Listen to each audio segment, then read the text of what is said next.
All right, Jastin, A through Z.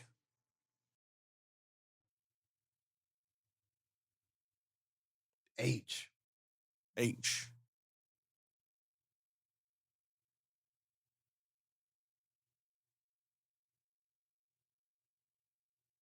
Oh, do I have anything for H? Even close? I don't remember everything we just talked about. I guess I could have said some letter from anything that you spoke about. In some horribly sad news. There you go. Last week, Michael Madsen, Julian McMahon, and Mark Snow all passed away last week. If you don't know, Michael Madsen, famous for being in a lot of shit. Most famously, Quentin Tarantino's Reservoir Dogs, doing a little dance and cutting off an ear. Also played, technically, John Travolta's brother from Pulp Fiction, but in Kill Bill. He was the other Vega brother in that movie. And then Julian McMahon, you might know him originally from Charmed, Nip Tuck, or playing Doctor Doom in some Fantastic Four movies. And Mark Snow is famously the composer of the X-Files theme song.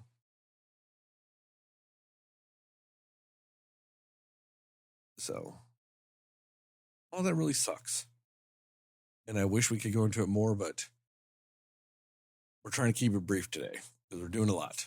We also have, what the fuck all did we talk about? I know I'm missing one. Not the Superman thing. We'll do that next week. What was the other one? Was it the ScarJo? Yes, Scarlett Johansson is now ranked as the highest grossing actor of all time so far. Of the top 10, I do know this. I won't list out the whole top 10. But in the top 10, the only person to have not been in a Marvel movie that is in the top 10 is Tom Cruise. Interesting. Well, we'll talk some more ScarJo later. That's fitting. And then also, another little tidbit, Sinners, the 6th highest grossing horror movie of all time. The little engine that could. Still going. Still going. Weird little trivia about that. Came out like last week or this week. A lot of the costumes in it for the extras were actually used for like at cost. They bought them from Marvel because those were costumes that were going to be used in Blade. Because the original draft of Blade was to take place during the 1920s. And it was the same costume designer for both movies. And they went to Marvel and was like, hey, can we just buy these from you at the same price you already paid? And they're like, yeah, I guess. We're not using them. And so they showed up in another vampire movie before Blade. Which we'll talk about that later when we talk about Mahershala Ali. They really fumbled that, you know? Again. Yeah. You guys got anything else? Any other news? We're going quick. No, not for me. No, I think I'm good. I was happy to see Sinners on Max. Yes, Sinners is on Max. Everybody go watch it now. So I'm going to have to watch it again. Sinners is on Max. That's very fitting because, I don't know, I guess one of the movies we're going to talk about today is going to be on Max at some point, I bet. I mean, just the odds are in my favor. One of them will be on Max at some point. Hopefully by then it'll go back to its name of HBO Max because that's on the horizon. So, quick, speedy theme song. Go.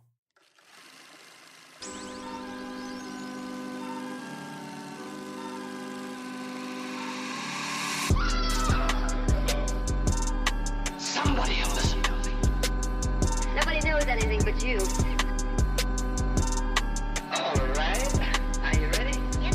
Come on. Cinema Slayers. Hey, Cinefans, and welcome back to another episode of the Cinema Slayers podcast. I'm Sterling, and as always, I'm joined by Heather and Jastin. And tonight we're going to talk about what we liked, didn't like, and everything in between with 3 movies. We're going ambitious tonight. We've done 3 movies before when it was just me and Heather, but we have never done 3 movies with all of us. This is either going to be a very tight and clean episode or the longest episode ever that's just a bunch of rambling bullshit. One of the two, there's not going to be a middle ground. So strap in. We're going to find out in probably about an hour and a half where we're actually at. Because in an hour and a half, I think we'll know what kind of episode this is going to be. We're still talking about 28 years later in an hour and a half. You're all fucked, listeners. You're fucked.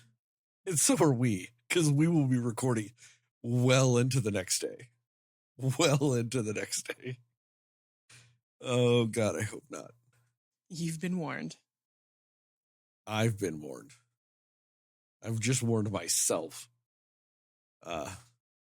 So with, no further ado, we're going to be talking about what we liked and like and everything in between with 28 years later, Megan 2.0, and Jurassic World Rebirth. We will go spoiler-free recommendations and scores and then into a more spoiler-centric section with time codes in the description to allow you to jump around in both audio and video formats. And with all that, who's our resident rage monster expert?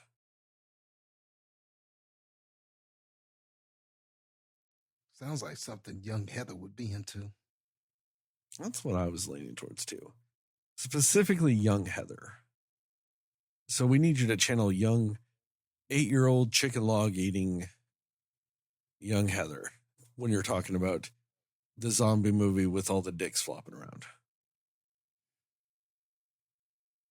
It was probably the chicken sticks that got me to rage. Let's be real, guys. I'd be mad too if I ate some chicken logs from Burger King. Like a good rage. You mean like Nope. good? Like when people just go, "Oh, I'm bad," but it meant good. You No, mean the good rage? I'm talking about how I'd eat it and I'd be like, what the fuck is this? Rage out. Man, I'm so freaking happy I ate these chicken logs. Man, I'm Yeah. so mad I ate these chicken logs. Oh boy. All right. Well, Go on, rage expert. Yes, that is me. So, 28 years later, I liked it. I thought it was good. I think that, and I know that this is a third in a franchise, and I've liked each of them. I feel like actually I've liked each of them kind of around the same, but for different reasons. They all have kind of a different tone to them. But this one, it definitely, like the first two, I feel like were a little bit closer in tone. But this one was good. Like they did something a little bit different with it. They kind of refreshed it a little bit. I think the acting was really great in this film.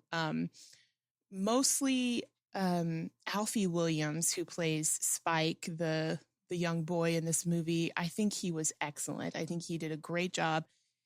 He's kind of our like point of reference, like a character for this film. And he just did such a great job and kind of like as the lead kind of person we're following in this movie. Great young actor. He did a wonderful job. Ralph Fiennes obviously is always great. He was Dr. Kelson in this. And I think he actually just might be one of the best actors around ever. Like Ralph Fiennes can kind of do anything and he's going to nail it. And then Jodie Comer, who plays Spike's mom. Those are the 3 for me that stood out a lot in this with their performances and kind of their stories and what they're doing in this film. They're all pretty compelling and dynamic performances. Aaron Taylor Johnson is in this film. I do think he was really good in this. I think what his character was good.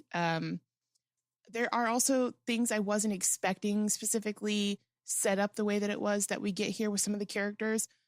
And some of them, I expected to see a little bit more of, but I do think that the through story that we get from this film is really interesting. And for me, it's probably the most interesting of the storylines that we get from this set of movies. Oddly enough, I would say probably my biggest criticism about this movie, it kind of was the music for me, which sounds weird, but like I feel like they played music that wasn't really fitting with the tone of what was happening a lot of the time in this film. Like they were playing some weirdly like inspirational or ethereal music at times when you just didn't really feel like that was what was happening on screen. And I don't know why, like it wasn't enough to really like say like this is just a weird movie, but it just kind of was a little bit jarring because I feel like the music in these movies is typically really cool with what's going on. But yeah, they just with the backdrop of what was happening, I just feel like they played weird music to match it. Like that's probably my biggest issue with this film. Like, which all that to say means I thought it was a pretty good film. I do also think that the world that we get dropped into, it feels, like I said, very different than what we get from the others, but it's more apocalyptic like, and it just brings a different element to this whole universe that I really liked. It's just like a progression of the new normal in the world 28 years after everything. But yeah, I do feel like the tone of the film does capture just like the isolation and the regressed state of society. And I just really enjoyed that. Pretty cool zombie designs. I honestly could have probably used a little bit more zombie stuff, zombie fights or something, but otherwise it's a good movie. This movie is kind of rough though whenever you say things like zombie stuff, because I think you're talking about naked zombie dong. You know what? We did actually get a lot of that, so I didn't need more of that. But just more, I mean, it's not to say that we don't see a lot of zombies in this, but I just think that interactions or, encounters with them, I could have used more and I would have been fine with that. But yeah, that's all I mean. Uh-huh. We know what you really meant, Heather. Jastin, what about you? What you got? Yeah, so when it comes to this movie, it's interesting because I think overall I did like the movie as well. Um, we're going to talk about a couple of the movies that we're reviewing tonight were movies that were sequels, and both Everything of them decided to, oh yeah, that's right, Jurassic is too. But the two I'm thinking about in particular, this one and especially Megan 2.0, are two sequels that decided to drastically make changes to what their predecessors were, you know. Um and I feel like one of those movies works and one of those doesn't. And this is definitely the movie that I think works. I know that the movie has kind of gotten a polarizing reception to fans, which is somewhat understandable because I do think maybe there is some merit to if you were expecting kind of the same thing or a similar beat or a similar tone or a similar story as the first two, maybe I could see this being a bit jarring as far as, I mean, because they do introduce a lot of different things in here. Like it's still very much the rage virus and we're dealing with that, but we're dealing with it in a lot of different ways. There are some things that they do that were set up in 28 weeks later, and then you get to this movie and it's like, nope, we're not. That's not the direction we're going. We've changed it, and this is what we're doing now. So maybe I could see some of those things kind of being a little jarring for some of the fan base. When it comes to me, though, if you are going to change some things, if you are going to make some changes, if you are going to kind of reboot some things, that's fine. But give me a good story. Give me a compelling story. Give me compelling characters. And what I've always appreciated about these 28 movies, all of them, all three of them, is that it's less about stopping this virus or containing this virus. And it almost felt like both movies just sort of, yes, that is happening, but the story is always less about solving that. And it's just more about telling the story of these characters, whether they met up by happenstance, whether they happen to be a family, whether they happen to be members of the military and they're handling this. Like, what I always liked about these stories was that they focused more on just telling a story rather than solving the virus issue or solving the rage virus zombie-ish problem. And I think that's always been the strength of these 28 movies.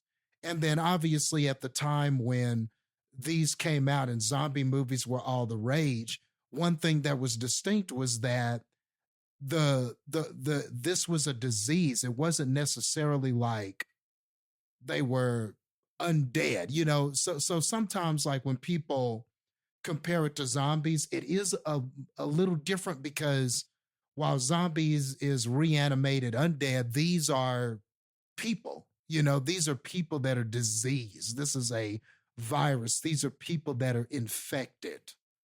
And I think that this movie does do a good job of also looking more closely at that part of it too. That, like, yes, these are people with the rage virus, but there's even questions here of how should they be looked at? How should they be treated? What are they exactly? You know, this kind of challenges the thing of they're just zombies, but we're calling it a different name. This kind of looks at them a little bit differently and adds some layers to even the rage virus and what it is and how people are reacting to it and everything like that. So I think that's very interesting. This story, to me, is a very good story. Just about these actors and about this child. And I won't get into too much of it, but this story about this kid and his relationship with his parents and what that brings about, what that says about not only his relationships with them, but what it says about his life and how he interprets his life and everything like that. It's just a really compelling story, one that I didn't think I was going to get in this, but the way the story is told, I think is really good. There's this had more to say than just trying to scare you or trying to create a horrific atmosphere or all those things that the 28 Days movie does. I think that this had other objectives to tell this story and say something beneath the surface, and I think it does. I think it succeeds at that. So all of that is executed well. I guess if there are any just things, minor complaints I have about it, I mean, they're all minor things, but maybe there are some things that keep it from being a perfect movie. There are some artistic choices that sometimes you wonder that are a little out there, a little weird, a little art housey. And sometimes you're like, okay, like, I kind of see where it fits, but there are a couple of things where you're like, okay, was that necessary? Was showing this clip of this stuff happening? How pertinent is that to the story? Or do we need that? Or, you know, there are some art housey moments and you're like, I'm not really sure how this fits. I get what you're saying, Jastin, because that is one of the most jarring things about this is just all the clipped in scenes from other movies. Yeah. It's just clipped in scenes from other shit. I'm like, yeah. Yeah. And it's like, huh? And, you know, maybe the way this is set up, obviously there's going to be a continuation of this story. Maybe all that shit makes sense when you get the whole story. But in this movie, isolated to this movie, some of that stuff feels very abrupt and kind of like, okay. And there's no full circle moments. We don't really kind of revisit that stuff. So right now, it just feels like stuff. So I kind of have to dock it for that until I understand it better. And then I guess the last thing I'll say about it, as far as flaws, is I do think now there are some intense scenes and some intense moments, but I will say that there is one scene that was really intense. And there was one scene that was just, I think it was like, if there was any scene in this that was like perfectly executed, I think it was this scene. And it's real intense. And like, you're worried about the characters, and there's this race sort of thing that's happening. And it is an incredibly done scene. And unfortunately, I don't know if we ever reach that point with anything again. And unfortunately, this is like somewhere in the first or second act. This is the very end of the first act. Yeah. And unfortunately, I almost, maybe the scene was just too good, or maybe if it was put somewhere else, like the scene was so good and it never got any better than that, that I almost wish that scene was later in the movie somehow. But it is what it is. It happens. I know exactly what you're talking about, Jastin, because I agree with you. And it's weirdly this movie's equivalent to Sinner's dance scene. Yes. But Sinners does a good job of still just maintaining other aspects of this, of what the movie was still trying to achieve. Whereas this movie, when you're talking about tension and all those other things, this movie blows its load in that scene. It does. It never gets more tense or more like, just like, oh God, what's going to happen than that scene. And it's not even close. No, nothing That's the comes thing, close to is that. there's other scenes in Sinners that work, and it's just, there's other elements of the themes that still elevate as the movie goes on. So it works that scene happens, kind of at the midpoint of the movie. And I think also too, that maybe that's it. That scene kind of is the midpoint of Sinners. So therefore it kind of fits better as this tale of the setup for everything and then the vampire stuff. Like it's that bridging scene between those narratives. Whereas this scene is just the end of the first act. Yeah. And you're like, I got 2/3 of a movie left to go, and I've got nothing left. I've done loaded. Yeah, I think what you're saying too, Sterling, speaks to something we mentioned on Sinners with that scene of like, it enhances everything else around it. With this scene that you're talking about, you're just like, oh, it's just that one cool moment in the movie. But the problem is it dominates everything before and after it. Yes. Yeah, the issue is when you get to the end and realize, because at the time I was like, wow, that was incredible. Man, my blood's going, oh man, whoo, man. And then by the time you get to the end of the movie, you're like, damn, man, it never got better than that scene. And the movie's still good. That's not to say nothing good happens afterward, but nothing to that hits that level happens afterwards. And it's because it's like, you're having sex with the hottest person you could ever have sex with, and you finish a little too quick. And then you're just like, I mean, it's still great because it's still the hottest person ever, but God, I wish something else happened later. Yeah. That'd have been great. No, I get it, Jastin, because there's so many aspects of that scene that are amazing. Like cinematography wise, the way they did the cameras, the way they did the night sky. Like it was incredible. Not bro. only is it incredible. Not only is it a tense scene, it's also one of the most beautiful looking scenes of the movie too. And that's what also makes it so effective, is it's so tense, but like aesthetically it's so beautiful. Yeah, it was incredible, bro. it was incredible. Like when you were talking about that, I was like, and I'll say a little bit, but I was just like, when you started saying that, I was like, talk about that damn chase. And then you like, and I was just like, and I didn't think about it in the way you put it. Like it really is the rest of the movie just never quite reaches it ever again. And it kind of, I think, put words to what I felt and just didn't, in my own head, hadn't come up with words yet. Like an actual explanation of why the ending is a little weaker to me. You know? Yeah. And that really is that kind of put words to what I've been feeling since I watched this movie. Yeah. So, no more to add to that. I can't wait to kind of like really deep dive into it here a bit. But yeah, I think that's all I'll say about it. Overall, I like this. I think it's good. I think it's a good film. I think we're going in a positive direction. I like the 28 movies, and now they may have started something with even more potential for these movies.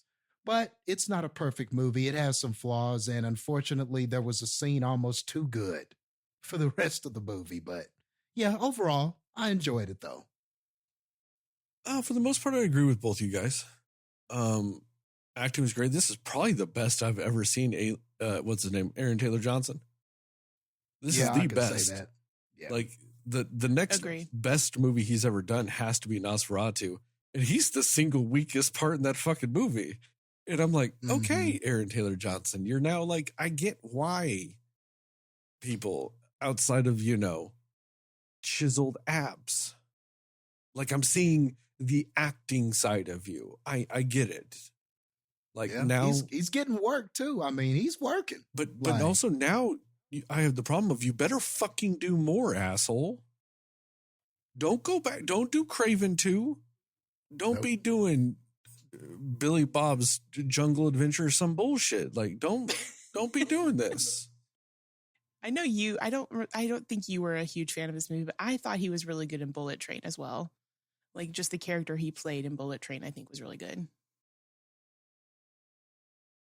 Bullet Train is just a bad movie. It's a bad movie. It's a decent movie, but it's not. Jastin, it's because of Aaron Taylor Johnson and Brian Tyree Henry that the movie is any good. Brian Tyree Henry, of course, always good. Best thing about the Eternals. Best thing about a lot of things. No, respectfully.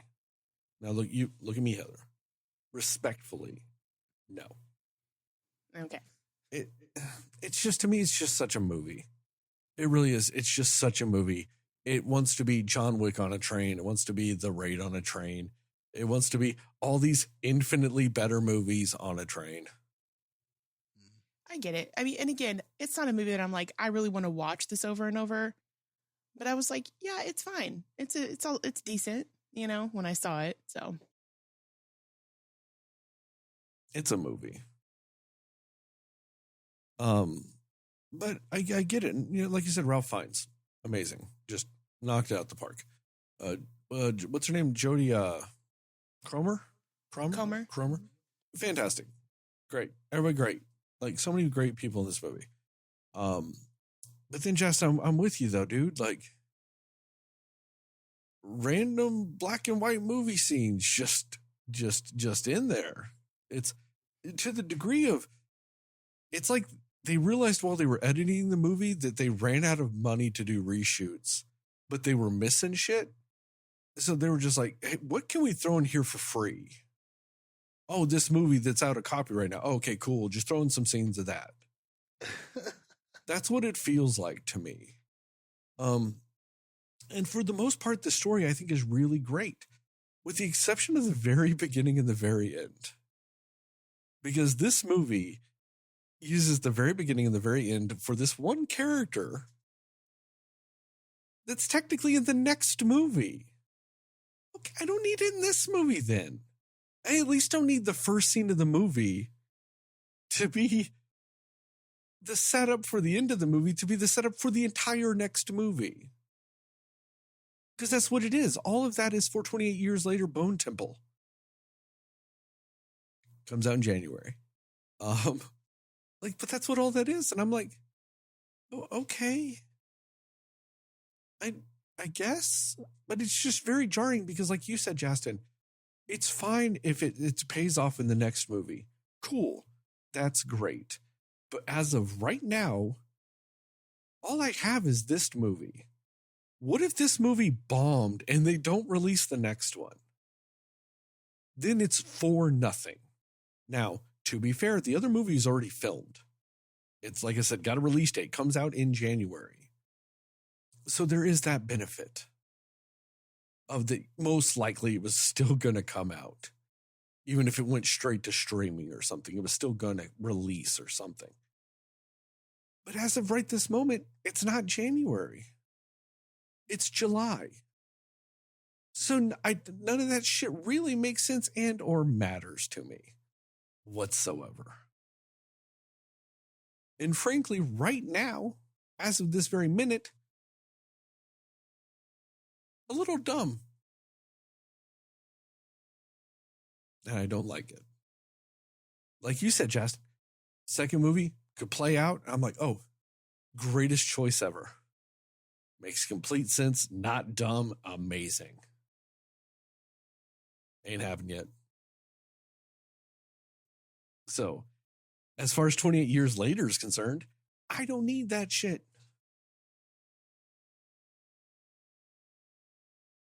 So it's just very weird to me. I do agree with you, Jastin, about the changes they made to the universe. I liked them because it's like they thought them through. It's crazy. It's crazy how much of a difference it is when you change stuff and you think about it. Oof, Yeah. crazy. Because we've got two other movies that are sequels where they didn't necessarily do that. Spoiler alert for the next two movies we're talking about in this episode. In this story of sequels, we've got a third movie, a second movie, and a seventh movie. How crazy is that? And only one of them thought about its changes. Ugh. Ugh. I'm just sorry, I had flashbacks of Megan too. No, overall though, this movie's good. I think it kind of falls between the first two. I think 28 Days Later, that's that top tier reimagining of things. 28 Weeks Later, good movie. Not as good, but still good. I think this one kind of slots itself in between them. I think this is better than 28 Weeks Later, but not quite as good as 28 Days Later. Not as tight. Yeah. Script. Not as tight. But like you said, Jastin, it does open itself up to interesting possibilities. We know for a fact we're getting at least one more, and the plan is to get one more after that. So this was supposed to be the beginning of a trilogy. So it bodes well. I'm interested. Bare minimum, at least I'm interested in this trilogy. So that's a success as far as that goes. Recommendations and scores? Yeah. Recommendations and score. Jastin, what you got? Yeah, I'm going to give it a recommend. I know usually this is a part where I say, if you're a fan of this, you're going to like it. But I mean, there has been a polarizing reception. There are people that are fans of the first two 28s and weren't quite feeling this one. And I guess to that, all I can say is maybe the best way to say it is I understand some of that, but I don't necessarily agree. I like the changes. I like the possibilities. I like that we got a good story. So I was cool with it. I'm one of those fans of this that was cool with it. So, if that's any consolation, I'm gonna recommend it and say I was a fan that yes, the changes surprised me. Yes, it wasn't necessarily the kind of movie I was expecting, but it felt like a pleasant surprise. I was like, oh man, and maybe it was good that it wasn't so familiar because we're gonna talk about another movie where it just everything where just literally it is so pedestrian, just literally everything that you have seen before is in it. Is it sad? Just almost shamelessly so. Is it sad that I'm like, I don't know which one because it kind of applies to both to me. I was thinking too, I was like, which one of those? Because I'm just like, that's an accurate statement, Jastin. I don't know which one you're talking about though. It's still accurate. I guess it could apply to both, but I'm talking about Big JP. I'm talking about that one. Fair. Accurate assessment. I mean, God, it was just so much shit was on repeat with that shit. But with this one, I was cool with some of the changes. So I would say at the very least, give it a shot. It's got some intense scenes. If you liked the rage virus shit, you're going to get more of that shit. I mean, there's good chasing. There's rage virus people doing shit. There's people trying to avoid them and stuff. And the scenario they've created in this movie, I think, and some of the dynamics with the town that we were in and what has happened to the world as a result of this is kind of interesting.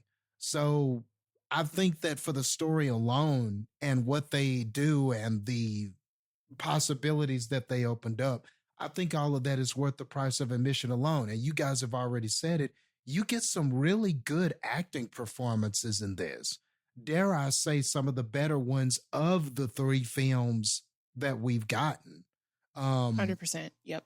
And that child actor that you talked about, Alfie Williams. Yes, Alfie Williams. That's got to be some of the best child acting I've seen in a long time, because that person really has to carry the movie and does.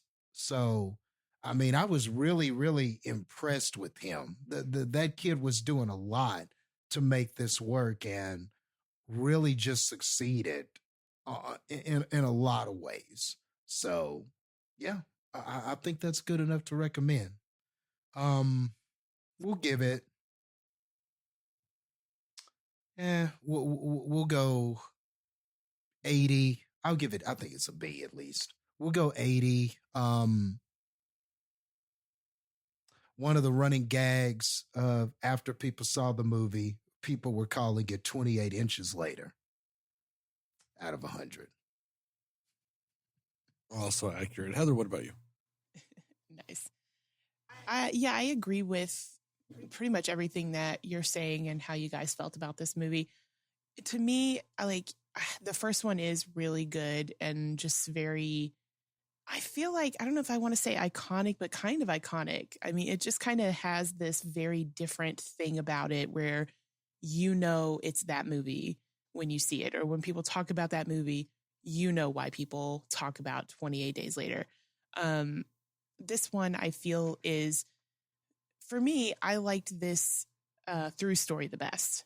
I don't know. I think it could have been because of the characters we get and the performances we get from them.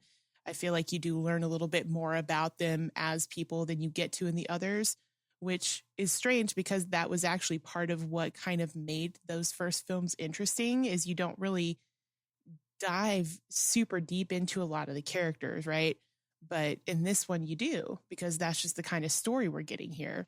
And, just this family adjusting to what this world is and how you grow up in it. It was a really interesting concept, and I really enjoyed it.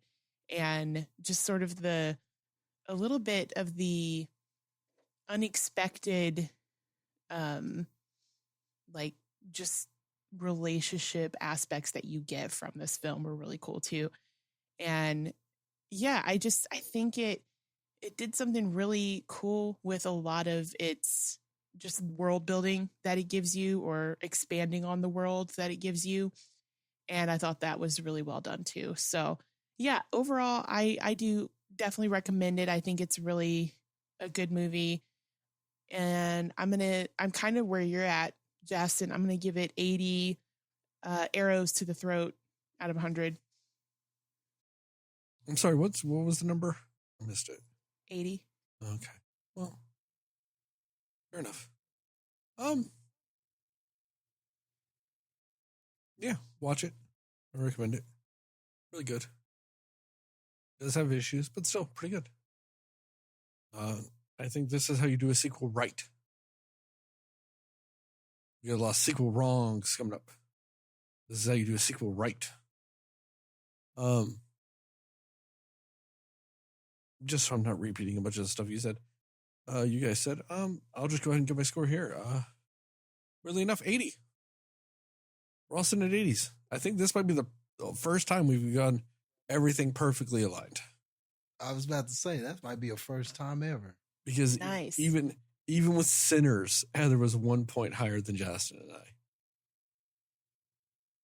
So at least in modern or recent history, Final Destination was close. This is 83, 85, 84. But yeah, everything 80. Spoilers? Wait, yeah, spoilers. CineScore 80. Spoilers. Yep. Spoilers.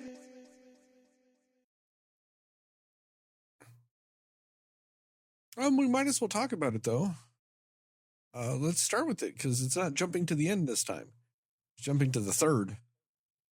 I mean, universally, I think what we're talking about when we're talking about that scene, there's a particular scene where one of the newer rage monster type of creatures called alphas is chasing them across their little water bridge at sunrise. That's a really great scene. It was just incredible.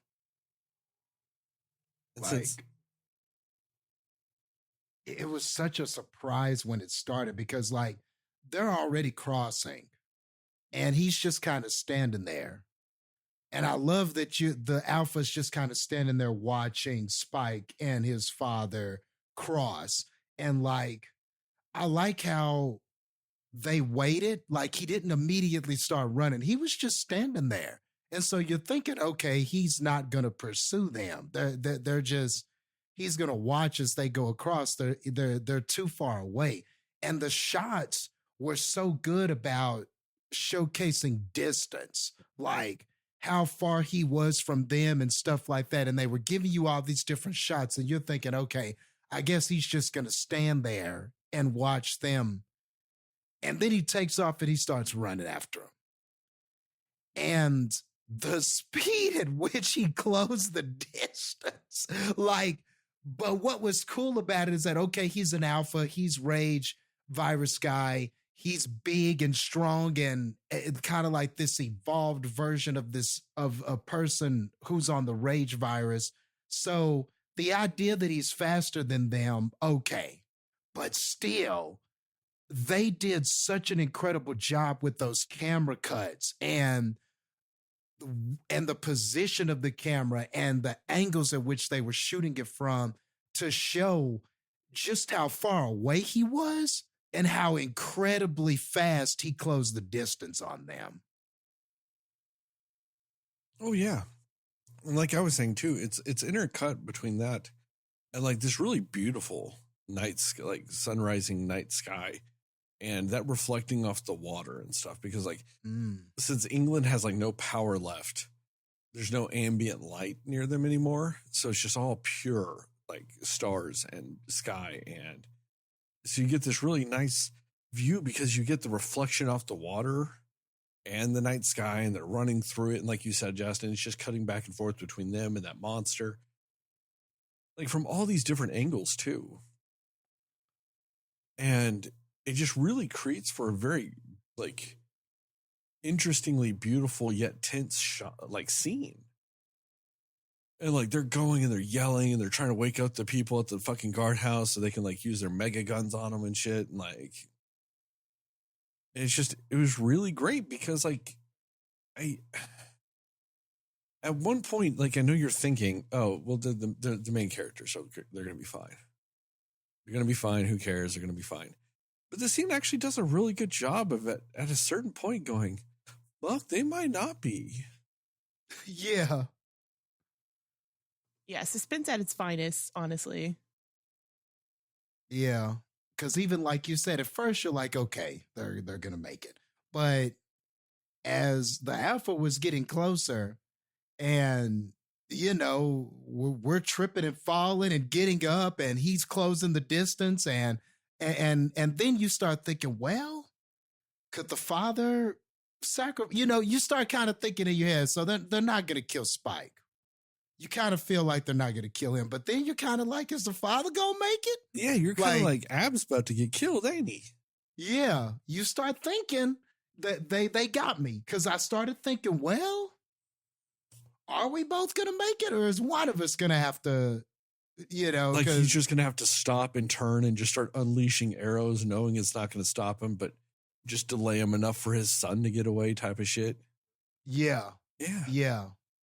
So they got me. Just what an effective scene, and then just waiting until the last moment, because maybe there were several points where you could have wrapped that scene up, but it was just so good at stretching it out, and he was getting closer and closer, and the footsteps and the water and the shots and how they're yelling and they're desperate and he's coming.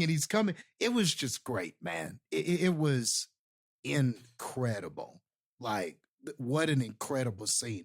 One of the best scenes I think I've seen of the year so far. Just as far as a scene, just the effectiveness of a scene, it was great. Oh yeah, as far as top scenes go, I mean, to me, that it is right up there with the dance scene from Sinners, or even the final dinner scene of Black Bag.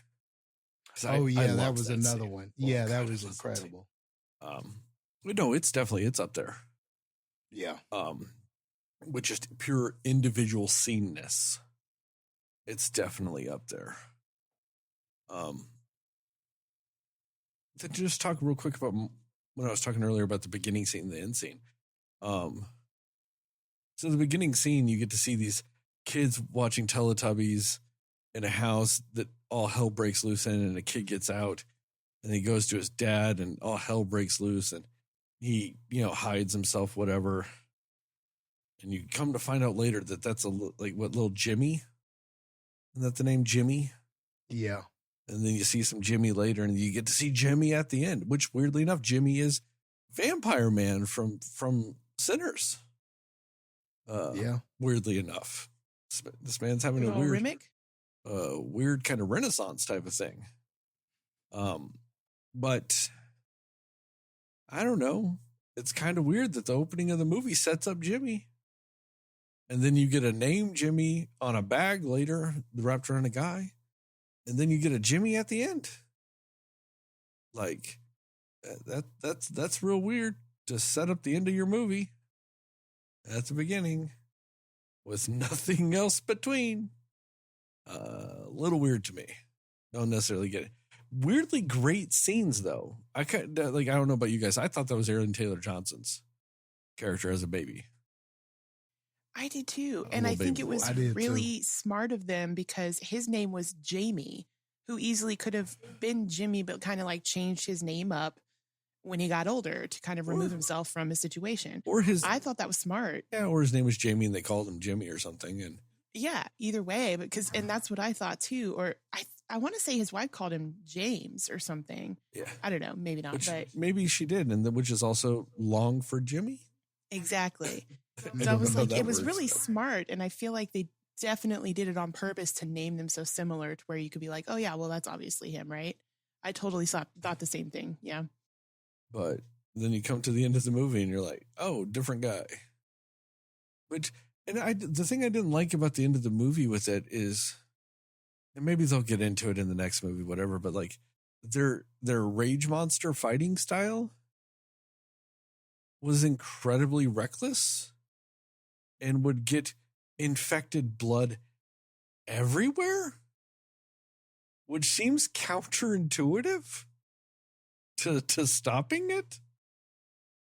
And just like, I don't know, dumb. Like, I just didn't like it. I was like, at one point they're like using some like weird razor blade garrote to like cut off one of their heads. I'm like, infected blood would be everywhere. You would just be infected everywhere. They're just doing all kinds of weird shit like that. And I'm like, I don't like that. And on a weirdly note, it's a style. It's a difference in like style, I suppose, on what I would like or not like. They were also just too silly. Like, so I'm like, I don't like this. I don't like this silly. Like, I see, and I feel like it did make me interested in the next movie, but also like Jack O'Connell just has like some kind of presence about him where you're just like, you're going to do something like memorable, whatever you're doing. Like, so I just want to know what this is going to be. He's in the movie for like less than 5 minutes. And I'm like, this guy is great. Like, whatever his character he's doing right now, he's bringing it. And it made me excited for that. But I agree, because you're just like, is this going to be a situation where the way they're doing things, they're going to realize is so reckless and like, well, I would argue no, because apparently they've been doing it for 28 years. Yeah. Okay. You know, well, I'm just saying, like that's just the way they've been doing it for 28 years or whatever. Yeah. Because, No, that's fair, because I didn't think about like, obviously when he was a kid is when all that stuff happened. So he's probably developed. But I think that it also kind of feeds to the like what he witnessed growing up and just how long he's been like in survival mode for this. That's maybe why he's just like, I'm enjoying killing these things. Like, you know what I mean? He definitely had that like crazy vibe about him with it, like all of them did. well, I think that that's something the people that go and hunt them end up developing, because Papa Abs, he kind of had the same thing. You know, that weird bloodlust for killing the rage monsters. True. And I wonder if it's because like there were moments though when he was scared, but he was scared for his son. Like he was like, I just want my son to be okay. He would have probably, yeah, because he really was very like, yeah, it's whatever. They need to die. But I'm talking about like how braggadocious he was Uh-huh. afterwards. Like, it was just all gleeful, and like when he was so happy that his son took one down. You know what I mean? Like there was an element of joy Yeah, that's to true. killing them. And it's almost like, I mean, I guess that whatever you got to do to cope to survive in this world, I guess that's what you do. Like, do what you got to do, I guess. It's interesting though to see the different ways, personalities that people take on when they have to face this. Like I feel like he had, like Aaron Taylor Johnson's character had like this joy and like satisfaction from doing it. But it just feels like these other guys are like, I want to walk into it. I just want to get into it.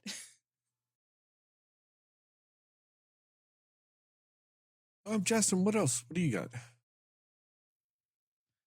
Yeah, and like kind of what you're saying about that ending scene, I think what made it kind of jarring is that the whole movie you're with these characters and they're barely surviving and desperately trying to make it, and there's some of these things they can't like even fight them straight up, and having to use arrows and these limited means that they're using, or most of the time we're retreating, and if we get trapped, we're helpless against them. You know, most of the time when you're seeing engagement with the rage people, you're in a desperate situation, or you might be able to shoot them, but if they get close enough, you have to run.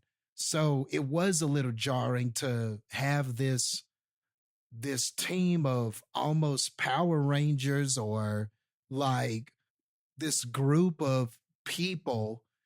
And I mean, that they may have set that up with the Teletubby on the TV. And I think the kid, Jimmy, had a Red Ranger or whatever. So him, I guess, creating this group of misfit fighter vigilante-ish type of group of fighters or whatever.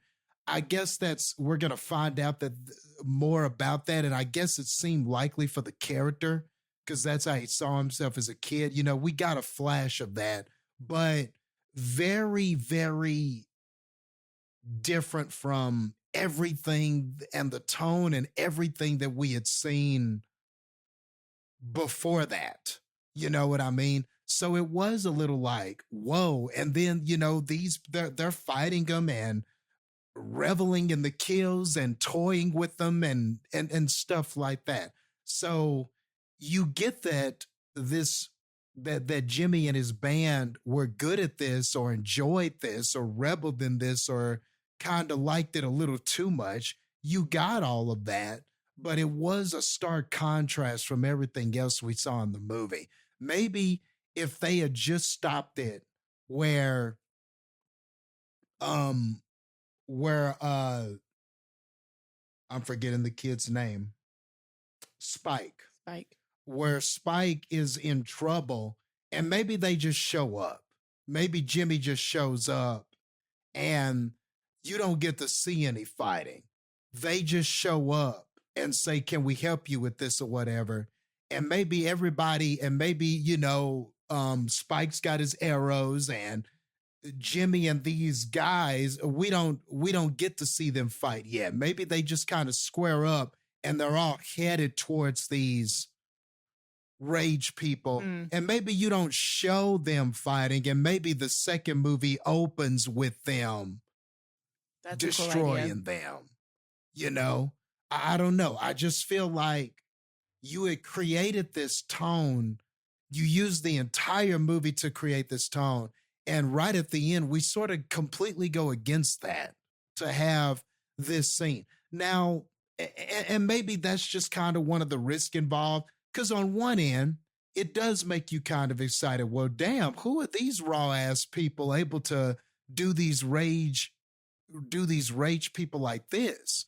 Like, you're like, damn, like, who are these guys? Like, how awesome and crazy and bloodless feel are they to be able to do this, you know, and live like this. So there is a part of it that piques your curiosity, but it is hella different from what you showed in the rest of the movie. So true. I get it.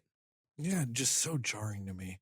It's literally a double-edged sword, I guess, in that way. Oh yeah. Go ahead, keep it going. What else you got for this movie? Okay. Well, I guess all I really wanted to do was just talk about just some of the story elements I liked. And so one thing that was interesting about what they did in this was how at the end of 28 weeks later, it seemed like Paris was about to fall victim to the rage virus. You know, you see all these rage virus infected people running towards the Eiffel Tower and shit. And it's like, oh man, we're in trouble. But then you get to this movie and it's like, nope, it's been contained everywhere else. And it's just been isolated to, where were we? England. So it's been isolated to just England. And there's kind of been this whole quarantine process. And basically these people have been sort of left in England to fend for themselves. So the rest of the world is okay. And these people have been sort of cut off from everyone and just kind of told to, you know, fend for yourselves in that way.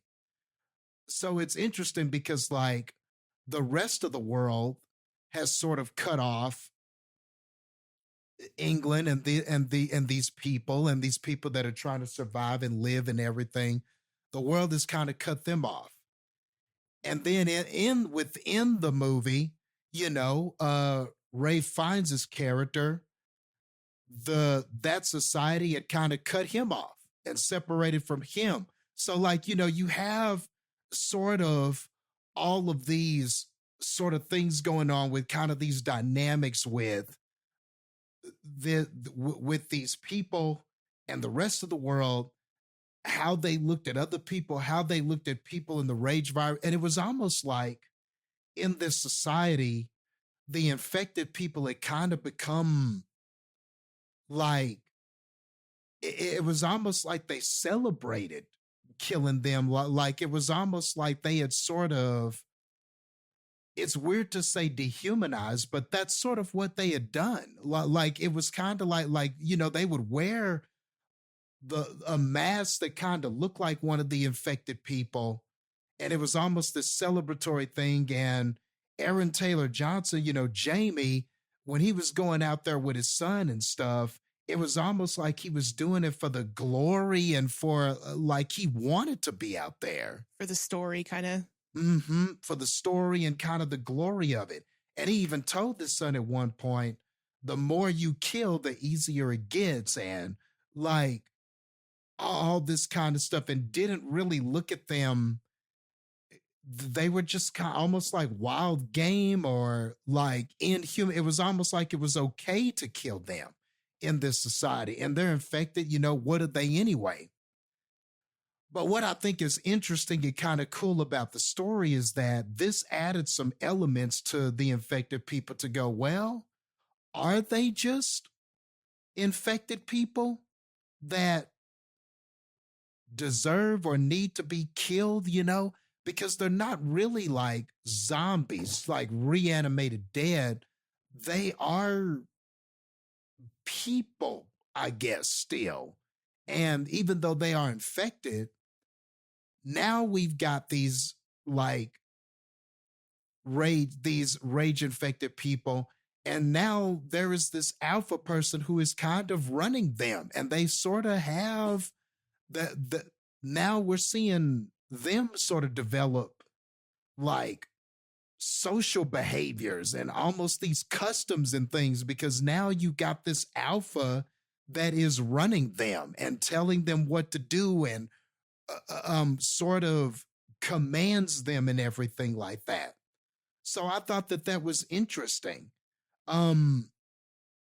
You had one that was pregnant and had a child that was not diseased. So that was interesting. Like, yeah. So you have that kind of thrown in there. So now it raises all these questions about exactly what are these raged virus people. You know, there's more to them than just running and killing people now. So it's interesting.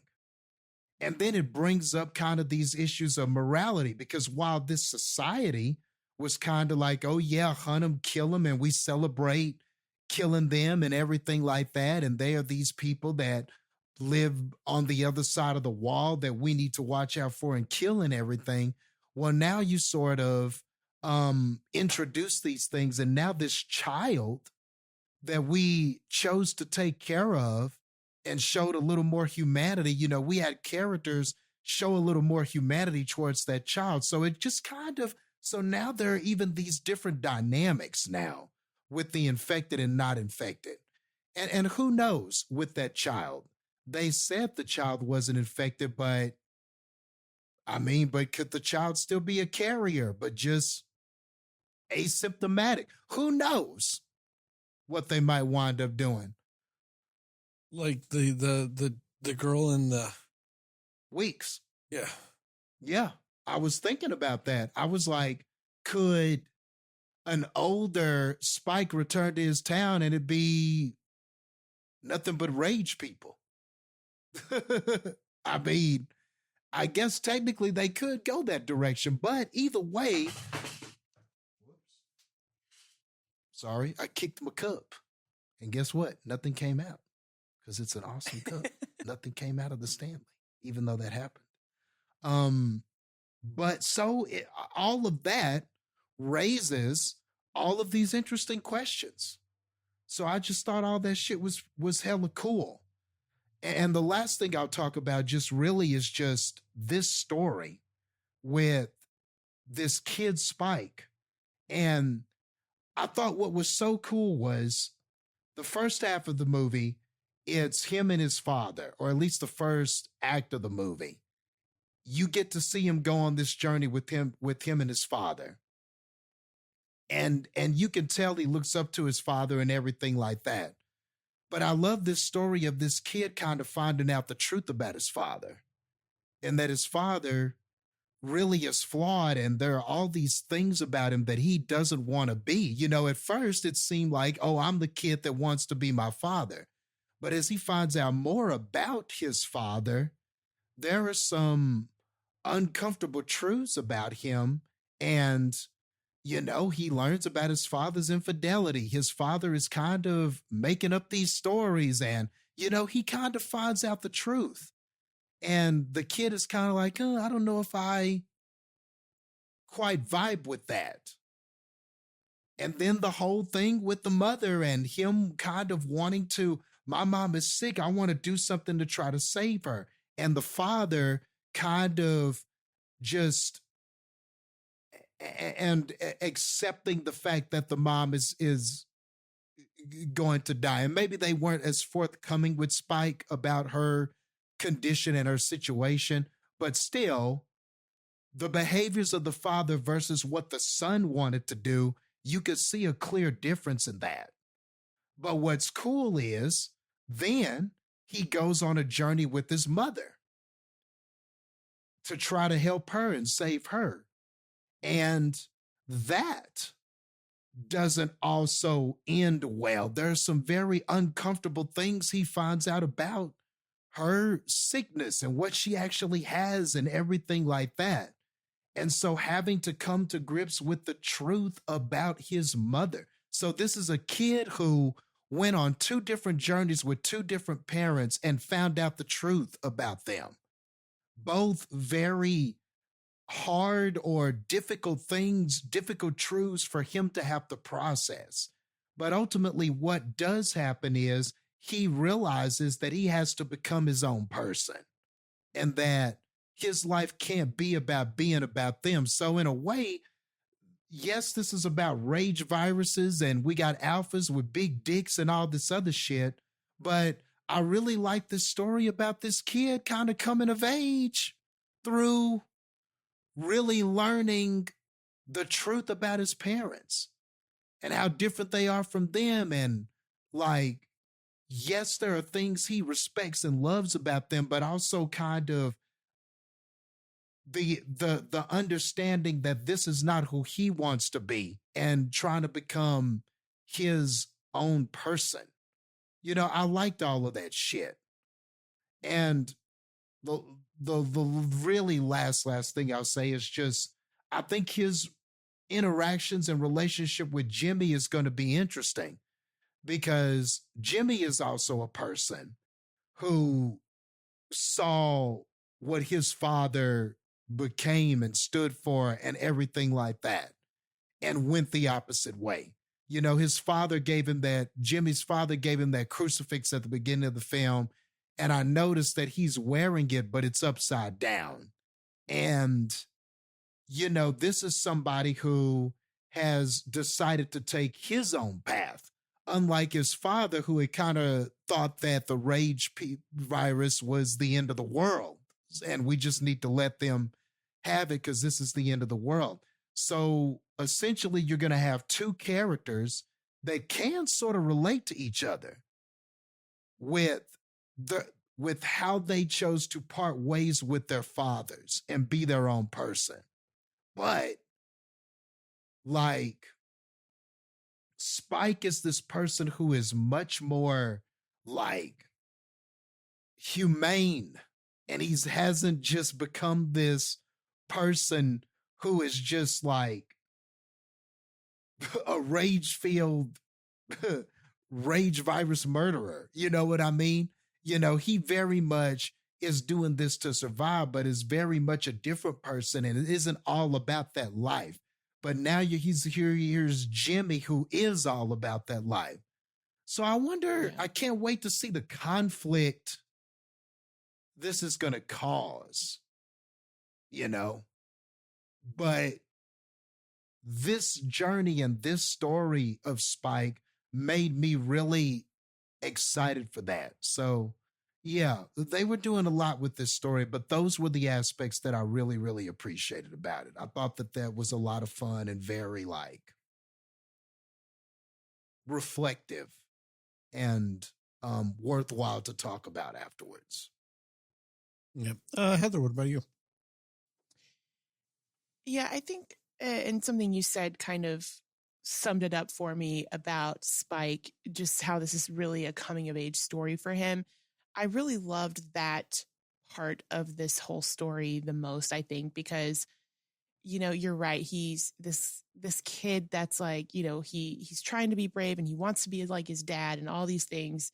And once he finds out more about who his dad is, and like just also the fact that his dad's keeping things from him. His dad is just kind of, in a way, he's not, I guess he's kind of numb to the world that he's in, but he's also like trying to play it up as just loving the story of it all. Like you see him at the party after they get back from the hunt and after they survive this chase down, and he's just like, oh man, you should have seen it, and like exaggerating things about it and all these things. And that's what he's living for. Like, it's almost like he's really kind of empty inside because of just the state of what the world is that they live in. But that's giving him something to just kind of feel better about everything. So it's just interesting. And you just see how Spike totally turns on how he feels about his dad that night, even. And what I really love too is he found what he really needed to be able to be a survivor most, or even more so, in Dr. Kelson.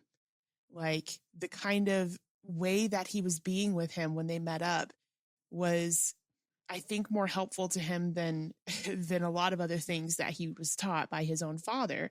Survival, for sure, he was taught by his dad, but like his father had this completely wrong idea, and a lot of people had such a wrong idea about who Dr. Kelson was and what he was doing, when he was really just, again, like trying to be as human as possible in this world with these things that are trying to take over, or this disease that's taking over.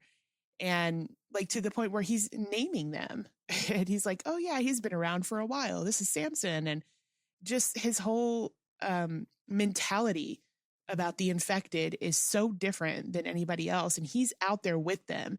And I think that was why maybe like what Dr. Kelson would say to him resonated, but it was also the way he talked to him. It wasn't just this, come on, be a man, learn how to hunt. You know, you don't want to die, right? He was actually having like meaningful conversation about how to build his character up, and the importance of sentimental things and love. And, you know, when he took that moment to be like, hey, you know, this person, here's my skull tree or whatever it was, of all the people, you know, that I found that, you know, died, and they all kind of deserve to be remembered in a way. So here's my, you know, tribute to them. And why don't you put your mom where you want her to go? And just really having this connection with him about, it's okay to be sad and grieve in this world when you lose people, because it's still sad. And that's still a real thing in spite of all the other stuff we're trying to face with survival.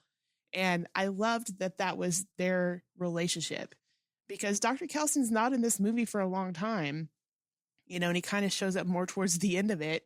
But I think he was such an important character for developing Spike even more on his journey of knowing how to survive in this world. And then by the end of it, Spike is very like, it's not even a matter of, I want to prove that I can survive. It actually felt to me more like he was like, you know, he was more motivated and he was more skilled because he had kind of, you know, tried to learn how to be, but also I think his motivation being, you know, his, the things he lost were just, you know, that was kind of his driving force of what helped him to be able to and want to survive more and figure out how to, you know, move on and all these things and go out there and figure out who he is on his own, I guess. And And yeah, I was completely surprised that Aaron Taylor Johnson was not in the latter half of this movie because especially he's like promoted so much in it. But I really kind of like the way they did this story. I like that it wasn't an Aaron Taylor Johnson movie. You know, he was great in this movie, but I like that it was Spike's journey. And I like that it was different journeys he took with both of his parents. And that was really just the best like aspect of the movie for me was just Spike kind of growing up and like, how do you grow up as a kid in this world that we're in right now? So I just thought that was all really great. And my only thing is though, that one part when he goes back out with his mom and they're resting for the night and that one creepy little crawly thing comes up on him and almost wants to eat the mom or no, not the mom, wants to eat the son. And the mom bashes the head in apparently, but she doesn't remember because she's can't remember. I just think that the boy would have woken up. Like, how do you see like you getting smashed head like right next to this kid that's trying to sleep and you didn't wake up? That was my only thing about that scene. But I do like the suspensefulness of that scene. It was not nearly as effective as the one we just talked about with like the chasing through the water and all that. But I thought that was like a really intriguing scene to be like, how do we handle a situation like this? Because this is his first time out on his own without his dad with it and all of that. And then to that point, I liked that they showed the different types of infected and how essentially given, you know, I guess, I don't know how it works. If it's more just like, how does your body react to this disease or whatever? It's almost like they're different species. Like you're encountering different species along this world outside of where they were living. And that was an interesting aspect too. So yeah, that was mostly what I wanted to touch on. I think you guys have covered it, Moonley. Well, I think I've covered what I wanted to cover too. You guys got anything else? No. Good. All right. All right, now we will be going into Megan 2.0. We will go spoiler-free recommendations and scores, and then into spoilers. Time codes still. We're not doing time codes for just the first part. Don't worry, we're doing time codes for all these. We're going to go into our resident Megan expert. Jastin, you knew this was coming. Does it have to come? It does, because this movie sucked so bad, and you liked Megan. So, yeah. You have to go. Spoiler free. What did they do to my girl Megs? Oh, they fucked it up so bad, Jastin. My girl Megs, man. Is she still your girl? I mean, I still fucks with her, but man. But you're disappointed. The friendship will never be the same. You're not mad at her. You're just disappointed. I'm just disappointed. Dude, like, okay, I'm not going to lie. When I first saw the previews for Megan 2.0, I was a little bit nervous because right away I was like, man, this doesn't feel the same as the other one. And I was like, oh man, are they? And it kind of felt like, okay, well, they're pulling kind of a Terminator 2. People have been making comparisons. One person said online, oh, this is like when Alien went to Aliens. And I'm like, no, that's not the right comparison. See, the comparison is T2. But no, I don't think either one of those is a good comparison because it's all good movie and then a different kind of good movie. Yeah, I get that, but all I'm saying is it matches more T2 in the sense that it does. Well, we're taking the killer and now we are repositioning them to where they are the hero and there's this bad version of them that is worse. And now we need the person who was killing in the first movie to be the hero in this one. Well, but I get the Aliens comparison because it goes from horror movie to action movie. Yeah, true. I get that too, but it is more like what you said, though. Yeah, because Yeah. it's just, it's Arnold now being the protector. But that's about all the comparisons we can make, because in execution, this is nothing like Aliens or Terminator 2. Is nothing like them. What are you talking about, Justin? This wasn't a classic to you? You didn't love it? This is just a classic way of how not to do anything. And then this money made $30 or something. I'm just so sad. Like, come on, dude. I can't tell you how many people though were pissing me off on TikTok. These movie reviewers, where they're like, it's not as good as the first one, but they took a chance and did something different. I'm like, okay. Lots of sequels have done different from the first movie. That's the problem with sequels, is most of them are either too different or they're too much the same. And the problem is I think, kind of like what we just got done talking about, you have to think about the differences. You gotta put thought. You can't just go, but what if it was Megan in an action movie? And then give us that. Yeah, I get what you're saying with that. And that's ultimately what it feels like. It's just not enough thought was given to how to execute this. The idea was there. Let's put Megan in an action movie. But beyond that, did anybody in the writing room have anything other than just a bunch of shit you've seen better done in other movies? Like, what was so good, what I liked so much about the first film was that it was more character driven than it was about the fact that it was a Megan AI or the AI going bad or it trying to be like Chucky or anything like that.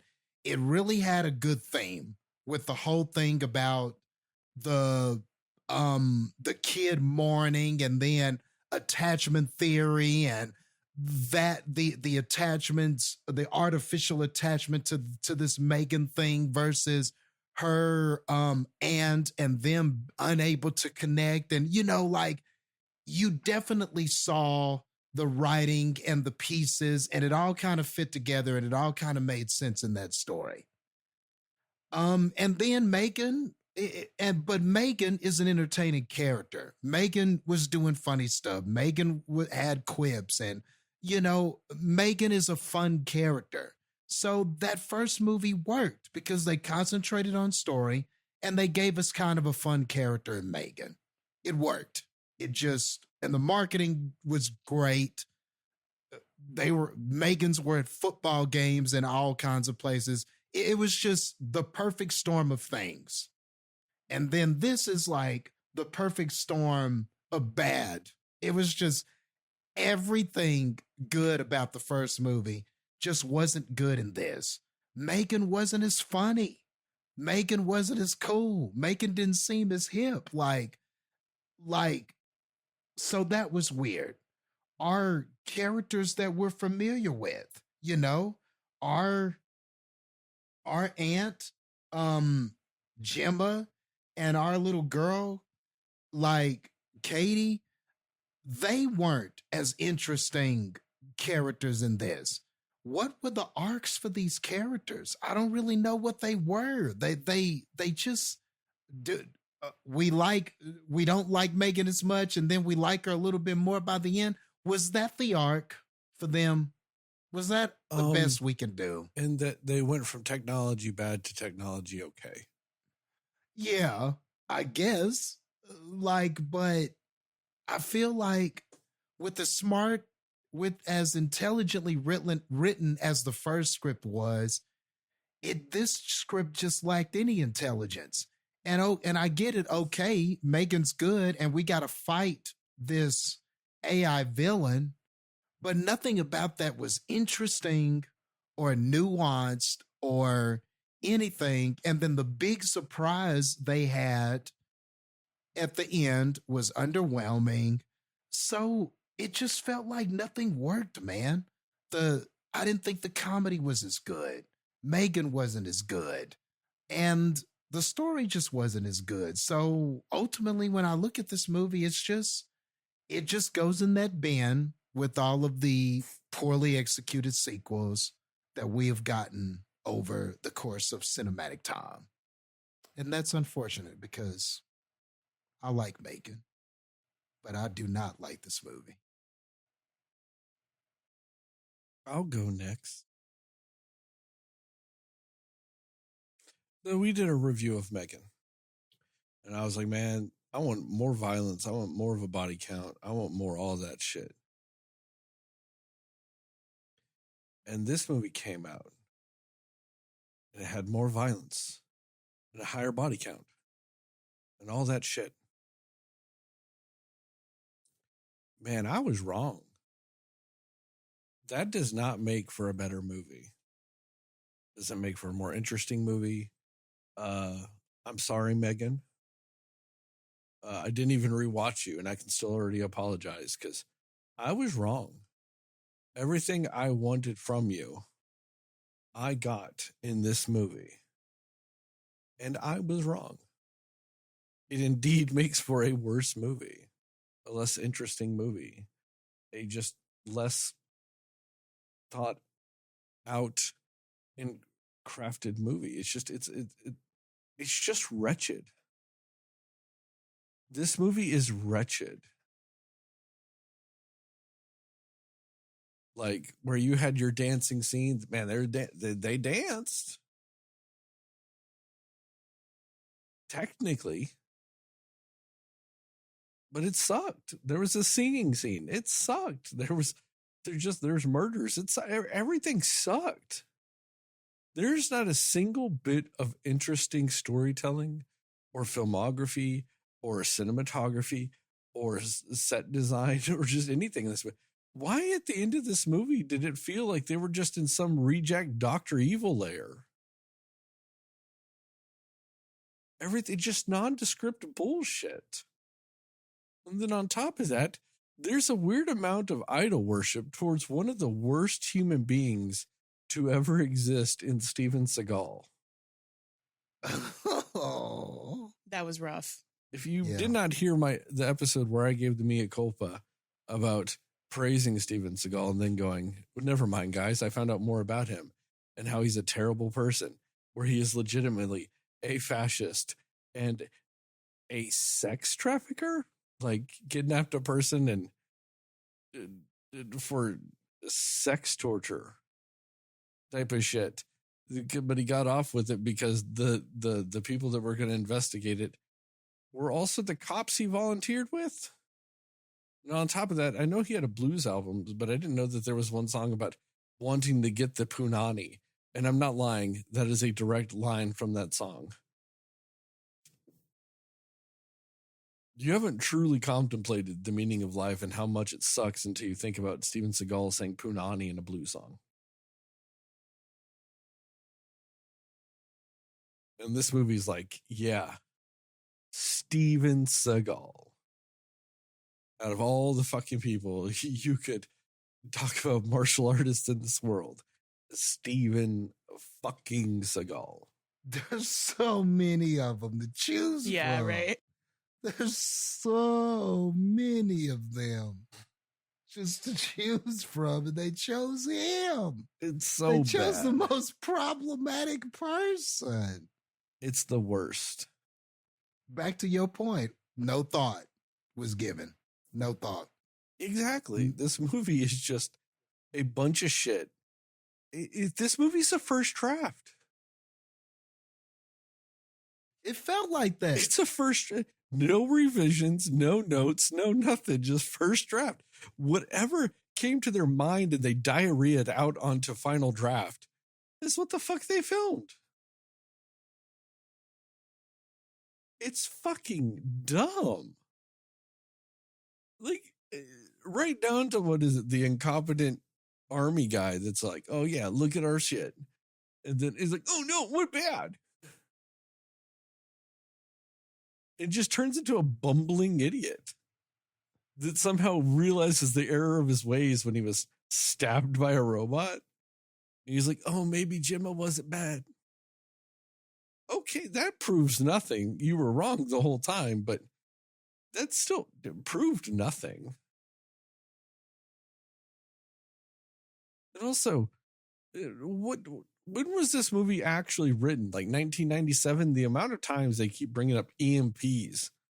Ugh. I feel like we're back in the 90s again with that shit, man. I really didn't know. Oh, we gotta use the EMP. Go get the EMP. What about the EMP? Ugh.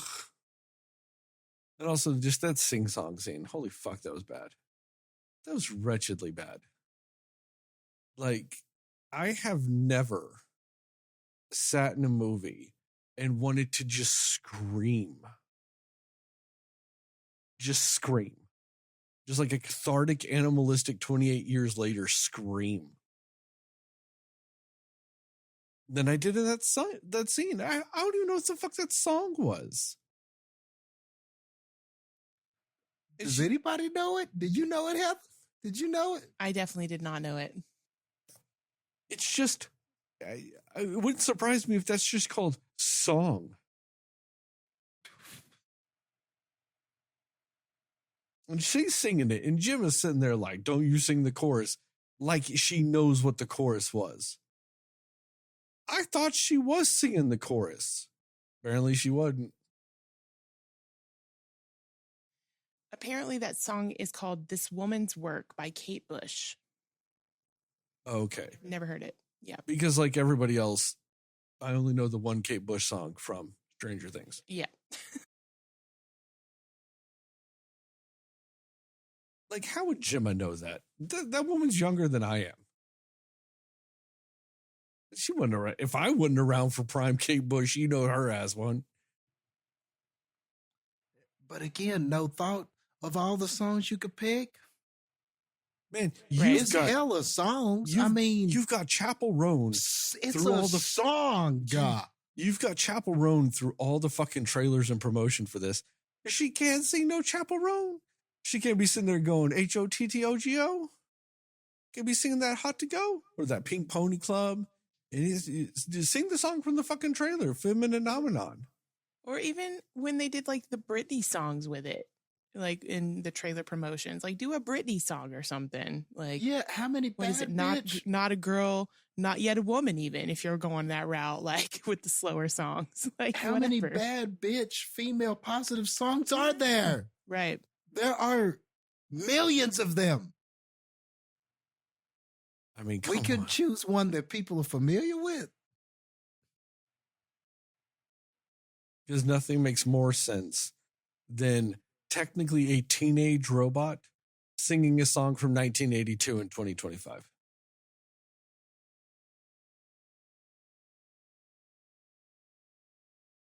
The movie's fucked. It's just fucked. And like Jastin said, it gets to the end and it's all, look at the twist, guys. And I have never cared less than I did. I know I'm boycotting M. Night Shyamalan movies. But fuck, at least you can call those twists. I guess. This shit ain't it. Because it's not that I figured it out. It's that I didn't care leading up to it, and I still didn't care after it happened. You know, the hallmark of a good twist. Apathy. Heather, what you got? Yeah, I have to agree with you guys. It's not good. Like it's disappointing is mostly the word for it. And like I know that, I mean, Sterling, I think both Jastin and I were higher on the first movie than you were, but I mean, this one took out, or no, what it did is it took the fun parts from the first movie, dialed it up, but in the worst ways. Like they're missing the point of why it worked so well in the first one, with how she was like, you know, a bit humorous and like sassy and witty with it, you know, like that element with the backdrop of the horror thriller type of thing they did in the first one, it works better. You know what I mean? Like it worked better than it did in this one, because they really leaned way too much into, let's just make this a funny, silly, action adventure with somebody who's bad but now good. Like, it just is not the same vibe. It did not work as well at all. The character development devolved, like massively devolved. You saying that the Gemma and Katie characters were less interesting, they were, because it felt like their relationship completely, like, everything they did in the first one was undone in this one. Almost, it feels like. I honestly do. I can admit I do think that some of the action scenes were cool, but I also didn't care. I'm just like, cool, this is good action. If this was what I wanted from this movie, if the main thing I wanted from this sequel was give me all the great action or all the action, I'd be like, yeah, that's so great. They delivered. That's not what I cared most about from this movie. So that being a good thing in this movie, sure, but like, to what end? You know what I mean? So yeah, but it was good action. I did think some of the action scenes were interesting. But it's one of those movies that did so much without doing anything well. And that's the biggest problem. There were just so many things going on that they tried to do. And yeah, like the twist that they wanted you to have, or the like questioning if Megan was going to be loyal to them thing, like all of that was for nothing, because you kind of can predict how this is actually going to go down at the end of the day. And they just unfortunately don't tell an entertaining or interesting enough story in between those points to really care what's happening with that. It's unfortunate. To be fair, I do think Megan still was the best character in this movie, but that's honestly not saying a whole lot because most of them are the same characters. The new ones they add aren't better than any of the other characters. They wanted you to think that or feel that, but it's not the case. And I know we're not in spoilers yet, but Katie just happening to be as good at technology as her aunt now, however many years later, was weird to me. Like, she's just this tech pro, just like her aunt, but like thinking of things her aunt didn't, and it's been a few years, and it doesn't even feel like her aunt was the one teaching her this stuff. So where's it coming from? It was weird to me. I just thought it didn't play well. But yeah, it's a downgrade in every possible way to the first movie for me. Recommendations and scores? Yep. Yeah. Recommendations and score. Jastin, why you sound so blue, buddy? They massacred my girl. Well, tell us how you feel about that in a recommendation kind of way. Well, I don't kind of recommend it. So. That takes care of that. And I hate that. I hate that for Megs. Because I wouldn't not want people to watch it, because then that means this is it. I almost wish they could get another crack at it, but they may not. I mean, this made $30. So there may not be another one. So the three of us were the only ones that saw this, basically. This could be it for Megan. And what a sad end to what was an interesting character. Like, I feel like they stopped her before she really got going, man.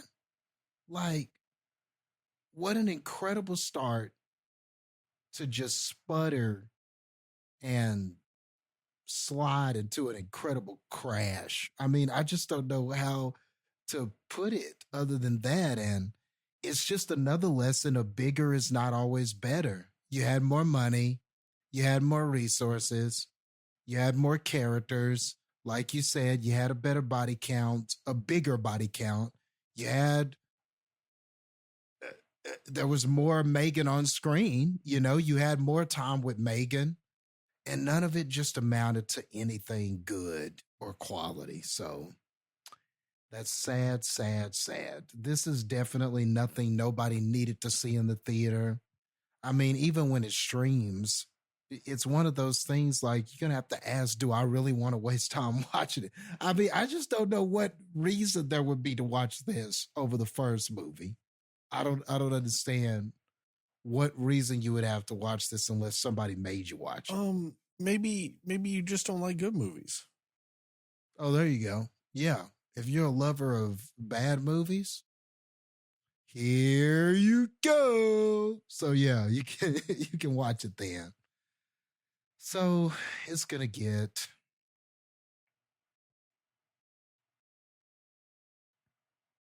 35 and a half. 35.5. What's that half point for? Is that the first half point given? Why did we get the half? I really just want to know. I'm changing it up to 35.5. It's just in your heart. Is how you felt. Yeah. What the hell happened? What did you guys do to Megan? Out of 100. Heather, what you got? No, I don't recommend it. If this is the type of sequel you get to a movie, I feel like just don't make a sequel at all. Leave Megan as a standalone movie or something. I mean, I know they left the first one open-ended, but don't leave it open-ended that way to give us this randomness as the follow-up to it is just very jarringly different and bad. So no, I can't recommend it. I don't think it's really worth your time. I don't think it adds to the story I don't think it really adds to any reason that you would love the first movie. You know, even if you love Megan and you're like, oh, I just want more Megan. It's not, she has some witty, quippy, funny, like kind of moments in this movie for sure. Like the things that you probably liked about her in the first one, but it's not worth it to invest the money, unfortunately, to go see this in theaters. Streaming at home, no, not really, unless you're just like looking for something in the background while you're doing something else. That's kind of the best way to put that. But yeah, so no, not really recommend for me either. Very close to your score as well, Jastin. I'm going to give it 33 song breaks in the middle of a sentimental moment for no reason out of 100. I'm going to do something a little weird here. I'm going to go back in time, and now I'm going to recommend Megan. Mm-hmm. I don't know. Add 12 points to it. Whatever I gave it, add 12. Because like I was wrong. Everything I suggested to do, I was wrong. This movie, on the other hand, bad. Don't recommend it. Don't watch it. Don't reward them with anything for having done this movie. They don't deserve it. They did not try. You know, now as a culture, we are against participation trophies, so they get nothing. Bad. It's a bad movie.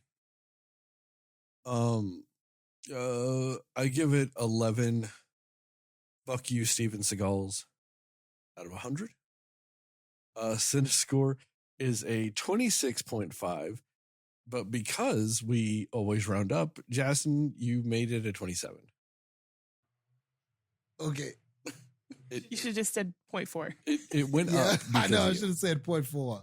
I'll remember that for next time. I want to do decimals. Yeah, it's bad. Spoilers? Sure. If we have to. Spoilers. Apparently that Gemma's boyfriend's a bad guy, I guess. Who cares? Apparently Megan 2.0 wasn't really a thing. It was just a fake boyfriend thing. Apparently Megan no longer wants to kill Gemma. And apparently it took them 2 hours to tell us that. The longest movie ever made. It is so long. You feel every second of this movie because it is horrendously paced garbage and completely uninteresting. At no point is anyone watching this movie actually engaged with anything happening on screen. It's bad jokes. It's bad action. It's bad dance sequences.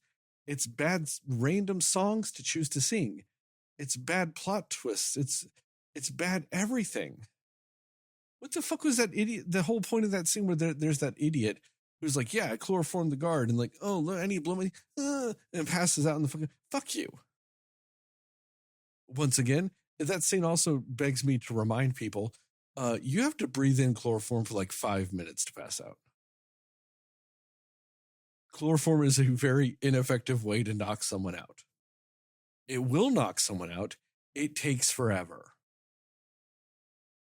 So no, not sniffing your hanky, or you're going to fucking knock out in the fucking vent. Ugh. It is so dumb. And then at the end, man, do you guys remember that scene when they like try to make like Gemma, like Mecha Gemma with like Megan inside her, and then using the exes? Ugh. Oh my God, that was so dumb. Oh, that was so fucking dumb. It was the dumbest thing I've ever fucking seen in my life. When she's like sitting there arguing with herself because Megan's inside her head. Ugh. Dumb. Yeah, that was too much. Yeah, a little extra. It's just, like I said, none of this scene, like nothing in this movie feels fully baked. It's like they came up with the recipe and they're like, look, guys, let's throw in some eggs and some flour and some sugar and a little bit of brown sugar and some chocolate and a little bit of oil and I guess some butter, and let's mix it all up and bake it. And they were like, well, what were the quantities of anything you put in? And they were like, motherfucker, we just put some in. And it doesn't matter. And they were like, what temperature is the oven? Motherfucker, the oven. Well, how long are you baking it for? Time? And then it comes out, it's this half-cooked, just mess of a concoction that's inedible.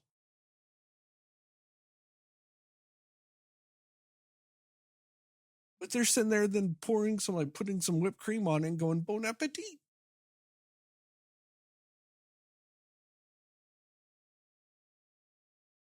I mean, this really is like if you let a first grader come up with a recipe.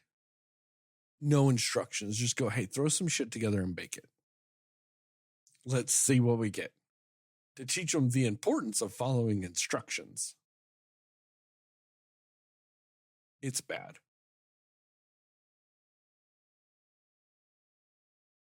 And on top of that, they fucking idolize Steven Seagal so much in this movie. Oh, it's so fucking bad. Anyway, Jastin, what you got? Yeah, Steven Seagal just threw me off because when you first kind of get that shot of Gemma's locker, and I saw the poster of one of his movies, and at first I had to double take. I was like, was that Steven Seagal? And it just all goes downhill from there. I was hoping it wasn't him. I was like, well, surely that won't be a running theme in the film. They have to know how problematic he is. Nope. All goes downhill from there. To even a part where you have Gemma naming his movies and try to say something in code to Katie to look out or something like that, or to use her Aikido skills, but saying all of his movies in order to do that. Like, I was just like, man, dude, what's with all the Steven Seagal love in this movie? Were you hoping, Jastin, that she would go, give him some exit wounds? Oh, God. Not some exit wounds. What was that movie where he was on a Native American reservation and he was wearing that big leather jacket? Oh, God. I feel like you just named 9 of them. I probably did. He had like that big leather on. All of them. He had that big leather on. It was hot as fuck. And he would be in this leather jacket. The sun would be out just baking everybody else. And he'd be in this big leather. But anyway, Like, yeah, like it just that. So that was just one of those just decisions where we're not thinking. We're just, somebody was a fan of Steven Seagal and was like, oh, that would be cool if we just kind of mention him, but probably just doesn't know shit about what he has been revealed to be. So it's just a bad decision. And the rest of the movie plays out like that.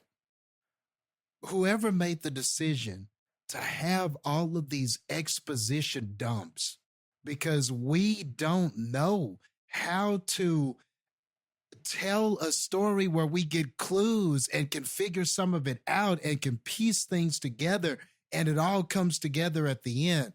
These exposition dumps are why this movie is 2 hours, because this is all new shit that you're trying to introduce.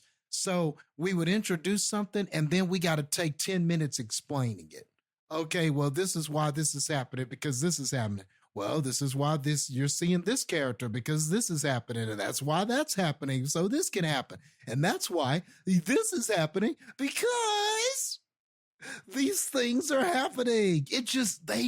I mean, what the hell? It was so like just amateur hour with how they were just explaining things in this movie. It didn't feel like the writing of anybody with any experience doing this. It felt like somebody who literally read a book on how to write a script, and this was the first draft. Well, so I think the problem here is both movies are directed by the same guy, but the writers are different. Megan was written by James Wan and someone else. I don't remember her name. This one was just written by the same guy that directed it. So I think that's also why there's a lot of narrative uncohesiveness, because insanely competent writer James Wan wrote the first one. Bumfuck director guy who's done nothing except a couple of other movies did this. Yeah. And it's just... Oh, go ahead. Well, I was just going to say, and I kind of feel like he's getting credit for shit that he did unintentionally. When they're like, oh man, you took a real risk changing the movie up. No, I think the guy just sucks at writing and was thinking he was writing a movie that was the same. You know, he thought he was writing something similar. He just sucks that bad. Yeah. Or he was like, what would be the easiest kind of movie for me to write with minimal effort? An action movie. But I'm sorry, bro. Like, have you seen any action movies lately? Like, apparently this motherfucker hasn't seen anything but Steven Seagal movies. I guess so. Maybe that explains what was going on here, but like, you can't get away. Oh, go ahead. Oh, no, I was just going to say, you can't get away with that shit no more. Yeah, I did actually look up because I was like, what's the deal? Like, why was there so much Steven Seagal reference in this movie? And like, because I wholeheartedly agree with you guys. And not only like was it a reference and they wanted to do it, but like they actually had to get his permission to do this too. Steven Seagal's permission for this. And I know. And so the director, Gerard Johnstone, so a quote that he said about it was like, I'm well aware that he's a controversial figure, but there was something about young Steven Seagal as a presence in that era of Stallone, Van Damme, and Schwarzenegger. Here came this guy that's completely different and unique. He felt like an oddity in that sort of era of those movies, and I thought it was worth celebrating.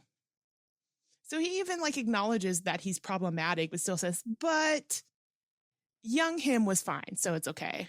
Like, I just wanted to see why he did that, so I was curious. God, this guy is a scumbag. Yeah. That's even worse. Just going, hey, guys, I know he's a sex criminal and all, but young Steven Seagal might not have been a sex criminal. And he was very gracious to let us do this and gave us permission. Yeah. He did say gracious. Yeah. No. Wow. He's irrelevant. He's not great. He's irrelevant. No one wants to talk to him because everybody knows he's a scumbag now. So of course he's going to just beg for any fucking attention. Yeah. Like, wow, that makes it even worse. Mm-hmm. It really does. But yeah. And Sorry, I did not mean to interrupt. Go ahead. No, actually, I'm glad you said that, because that brings more light to it. And unfortunately, we're shining a brighter light, and all we have is we realize we just shined a light on what was a bigger ball of shit than we thought we had. So, but either way, interesting is the wrong word. That's just makes it more disgusting. But like, and him making that decision kind of tracks with all the other bad decisions in this movie. I mean, it just, so we are aware of what we're doing. We're just bad at making decisions. So this is actually, that makes a lot more sense to me now, you know? So maybe that tracks with the rest of the movie. Maybe we were aware that this was not good, but just decided to do it anyway. So I can't even give him ignorance. I can't even forgive the ignorance, because apparently somebody knew something. But like, yeah, like the first half of this movie is just, it felt like too much exposition dumping. So then by the time you get Megan, and like you said, Heather, Megan is still the best character in this because she's the most entertaining. She's got all the quips. That's what you pay to see. And there's still an element of fun or kind of an energy to that character. And that character is an entertaining character. But the problem is, whereas the first movie matched that kind of energy and that kind of tone, and there were parts throughout where it matched the energy that Megan was given, whether it was her trying to be loving to Katie, or whether it was whenever she was like, I'm that bitch, and started killing. The movie kind of had a way of matching that energy. It felt like Megan was Megan, but everything around her was just a bunch of different shit just happening, and nothing ever really matched. Nothing ever really correlated.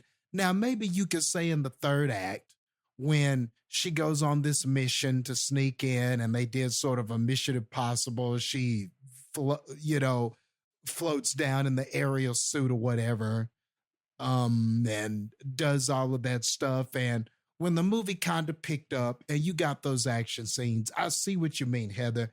That was kind of when the movie picked up a little bit.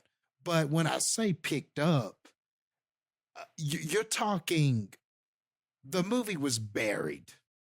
I mean, it was just in the ground. I mean, we were neck deep in the dirt. So when it picked up a notch, it's, now we're chest deep in the dirt. But we're still not out of the fucking ground. That's kind of what it felt like. And we just never got off the ground. And I agree, Sterling, just the reveals and all of that stuff. Because this is a character we were just introduced to in this movie, none of that felt earned. None of that felt interesting.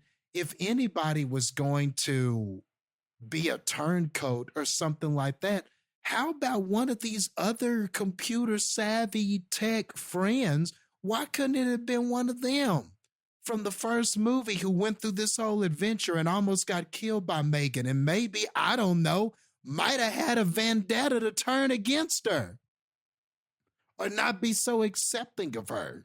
I don't know, but what do I know? What do I know? That's why the geniuses are the ones who made this movie. So, yeah, man, just overall, a bunch of disappointing decisions that I didn't understand. And I just wish it could have been better, but hell, man, like, I don't know why they thought this was the way to go with this direction. If it's cool to want to change something, But if you don't have the kind of story that matches the quality of what was before, then what's the point of changing it? If you can't change it for the better or have something on paper that's like, oh man, look, we're going to, with this action film, we can expand Megan this way. We can we can introduce these dynamics. We can do these things with her. If you don't have anything interesting on paper with the change other than just we're changing it, why fucking change it? You should have just done another horror type of movie. It probably just would have been better to do that. But anyway, I'm done. Heather, what you got? Yeah, I think, again, something I sort of mentioned in my non-spoilers is the devolving of the relationship between Katie and Gemma really annoyed me, because you could have told me that the two of them hadn't actually spoken since 2 years ago when the first movie was taking place and ended, and I would have believed you. Because you just don't feel like they've grown closer to each other. You don't feel like they really like actually learned the lesson of, you know, being family, being there for each other, and the importance of what family is in this movie. It just feels like they're just kind of there. And they're, you know, like it starts out with Katie talking about Gemma and like, oh yeah, like this is what she's doing and all these things. But like you still feel like Gemma is just work all the time. And that's what she does. And there was some really cool moments in the first movie of them connecting. Like when they finally talked about like, yeah, you should be angry. You should be dealing with your grief. You should have these feelings and you shouldn't be relying on Megan to be the one to get you to avoid feeling what you feel. And like, even in the moments of this movie when somehow Megan is like the one who has changed most in this movie, where she's just like, I'm not who I used to be, you know, and all that stuff before she sings the song we don't all know. Like even that was kind of like, I feel like that was supposed to kind of be that moment that it was in the first movie, but you're just kind of like, well, but I that's not who that character is anymore. Like Gemma is still just very much like, it's all about work and that's it. But at the same time, Gemma also now has this disdain for technology. Yes, she still works at this place where it's all technology all the time. Like, she's like, I don't even want to use GPS and I'd rather be late getting somewhere because I don't want to use GPS. And I don't want a thing that's going to open a silverware drawer for me or something. And it's like, okay, cool. But like, it just doesn't play that you've made that hard turn on how you feel about technology being all bad when you still work where you work. So I don't know. It was just a weird kind of character trait to give her when it doesn't actually amount to anything, because it's all, means nothing in the rest of this entire movie and I know it's supposed to be that thing of, all right, well, I hard changed how I feel about technology should be everything all the time. And now it's like, but all technology is bad, to kind of being like what you said, Sterling, of now technology is okay, I guess, sometimes. But it just, there's no point in that. Like with this, it just takes away from like literally everything you do in the first movie. But, and then also. And just one quick thing to add to that. Yeah. Just because you made me think about it. It also feels kind of dumb because you built the technology that went haywire and almost killed you and everything like that. This was your brainchild. This was your baby. You built this. You built the CPU. You created this. So maybe if this was a personal journey of her being like, man, maybe instead of being anti-technology, why wasn't it more personal with her? Maybe I'm the problem. Maybe I was too ambitious, or maybe I focused on the wrong things, or maybe I just shouldn't be involved with technology. Maybe I'm the problem. If it was more personal and not so external, like not all technology is the issue, I won't use my GPS, that feels dumb. It felt like she should have something about it should have been more personal than external, you know? Agree. Totally. That makes sense. And like it, in general, it's really hard to root for Gemma as the protagonist in this movie. I mean, she wasn't like top notch in the first one for me character wise, but I liked her better in that than this one, because in this one, like even in that moment we're talking about, like when she's having that heart to heart with Megan and then Megan starts randomly singing, immediately like after that, after they've talked about like, Katie needs you and like it's hard to be in the position you're in and we've all changed and we can all be better and all this stuff. And then immediately after that, Gemma's just like, I don't need that. I just need you to find Katie. Like, it's just like, cool. Like, you're not even giving us an inkling of any sort of like personal development. Like, I don't know how we're supposed to root for you because you're just so like, they're making her just this so shut down person in moments when we probably need her to grow and like, hey, let's work with the technology more in this moment because you do need Katie back and that would probably help. So it just, I think they made some really bad choices with some of this stuff. My biggest thing too is the whole storyline of, Megan's trying to convince Gemma to let her be involved with helping take down this super assassin. I think it would have been better if it was not Megan's idea and she's trying to convince Gemma. I think it would have been better if it was the other way around. Like Gemma has to come to terms with, I got to talk to this Megan girl again. I got to have her, hooked back up and I got to reprogram her again or something to help with this. And her trying to convince Megan to get on board with it, I think would have played as a better story here. Because like, obviously all the events that happened in the first movie, it's like, Megan's just kind of like, I hate you, Gemma, and like all this stuff. But now she's like, Gemma, I really need to convince you to help with this.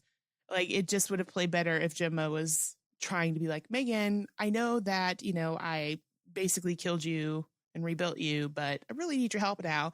And that dynamic with that, I think would have played better for this movie. It would have made for more like humorous moments of they hate each other, but they have to work together. Especially because it would have been also a point of Gemma getting over her pride and her hate of technology. And it would have been some sort of character movement for her if she also had to do that, And then also there was that slight part in the movie when Megan is turned into like a little tiny animated robot thing. I actually liked that Megan. I probably would prefer that Megan. If I'm going to have a house robot, I would prefer that. It's kind of cute. Not going to lie. And then the last thing I do want to say also is at the end, of course, they have this moment of, Megan is the ultimate hero and makes the sacrifice or whatever it is. And they're all sad about it because Megan's gone. There's literally no reason to be sad. You literally could just rebuild her again and it's fine. So it was just a weird thing of why are we playing up this emotion for 2 minutes when even at the end, again, she's back, but also you could be like, cool, I'll just rebuild her, reprogram her. No big deal. We'll have her around longer. So I thought it was weird to be just real sad about it because she built her. So.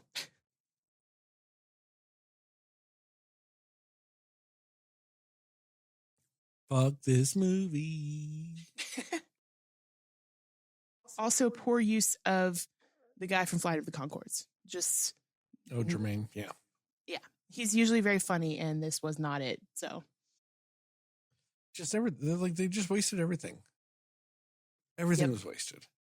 Even the people I don't like in this movie, they're wasted. Everything's wasted.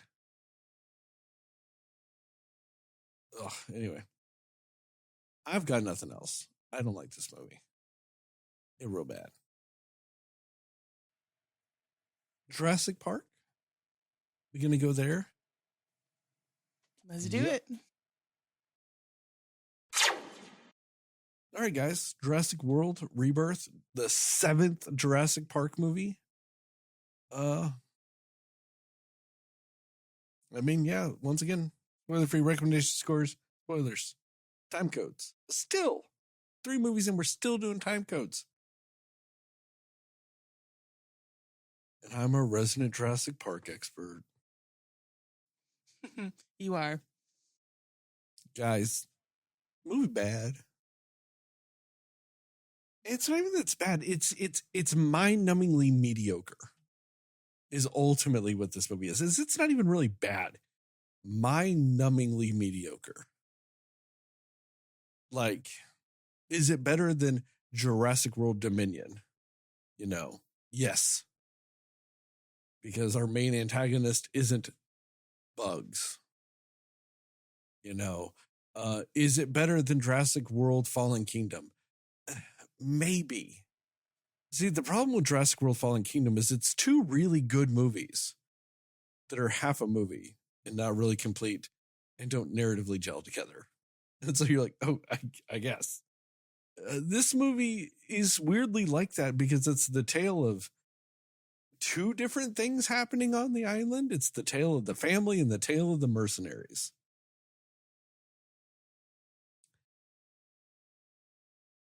God, I wish they didn't have the family side, right? Was that what was the point? The whole point of having the family there was to have the raft scene with the T-Rex. That's the sole reason you have the family there. And the sole reason why they did that is because that's in the book and they didn't put it in the first movie. And this is the screenwriter from the original Jurassic Park. And he's just sitting there like, man, I didn't put this in. I got to put it in now. So you have to have the kids to do it.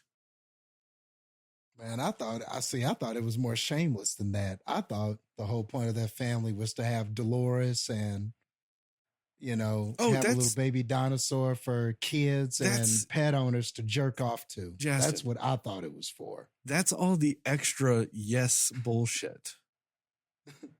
That's the extra. Okay.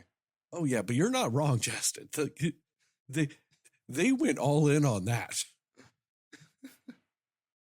But no, that's the sole reason why they have the family there. And so I was thinking about it too after I watched this movie. And I think that there's a big misunderstanding of what people want in a Jurassic Park movie. And I think it's because if you think about it, all 7 movies have to have kids in them. Why? The first one makes the most sense. I'll even say the third one kind of makes a little sense. That's the whole reason why they have to go to Isla Sonar or Isla Sona is to get the kid, right? I get it. Even the fourth one makes sense. It's a fully active theme park. You know, her nephews are there. Cool, get it. I don't need Jeff Goldblum's daughter in the second one. I know she's there because it's in the book, but I don't care. It's dumb that she just sneaks on an RV and then they fly the RV all the way there. She's just chilling in there. No one noticed him. Like, come on. I don't need him in Jurassic Park 5 when it's the clone girl. I don't need clone girl again and say, we don't need kids in every one of these movies. We don't. Especially when it makes the least sense ever. Oh man, this is a movie about mercenaries going to extract dinosaur DNA.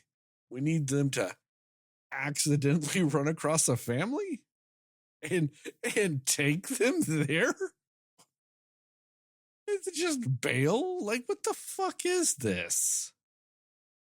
That's the dumbest shit ever. And it's just to add some shit that we don't need.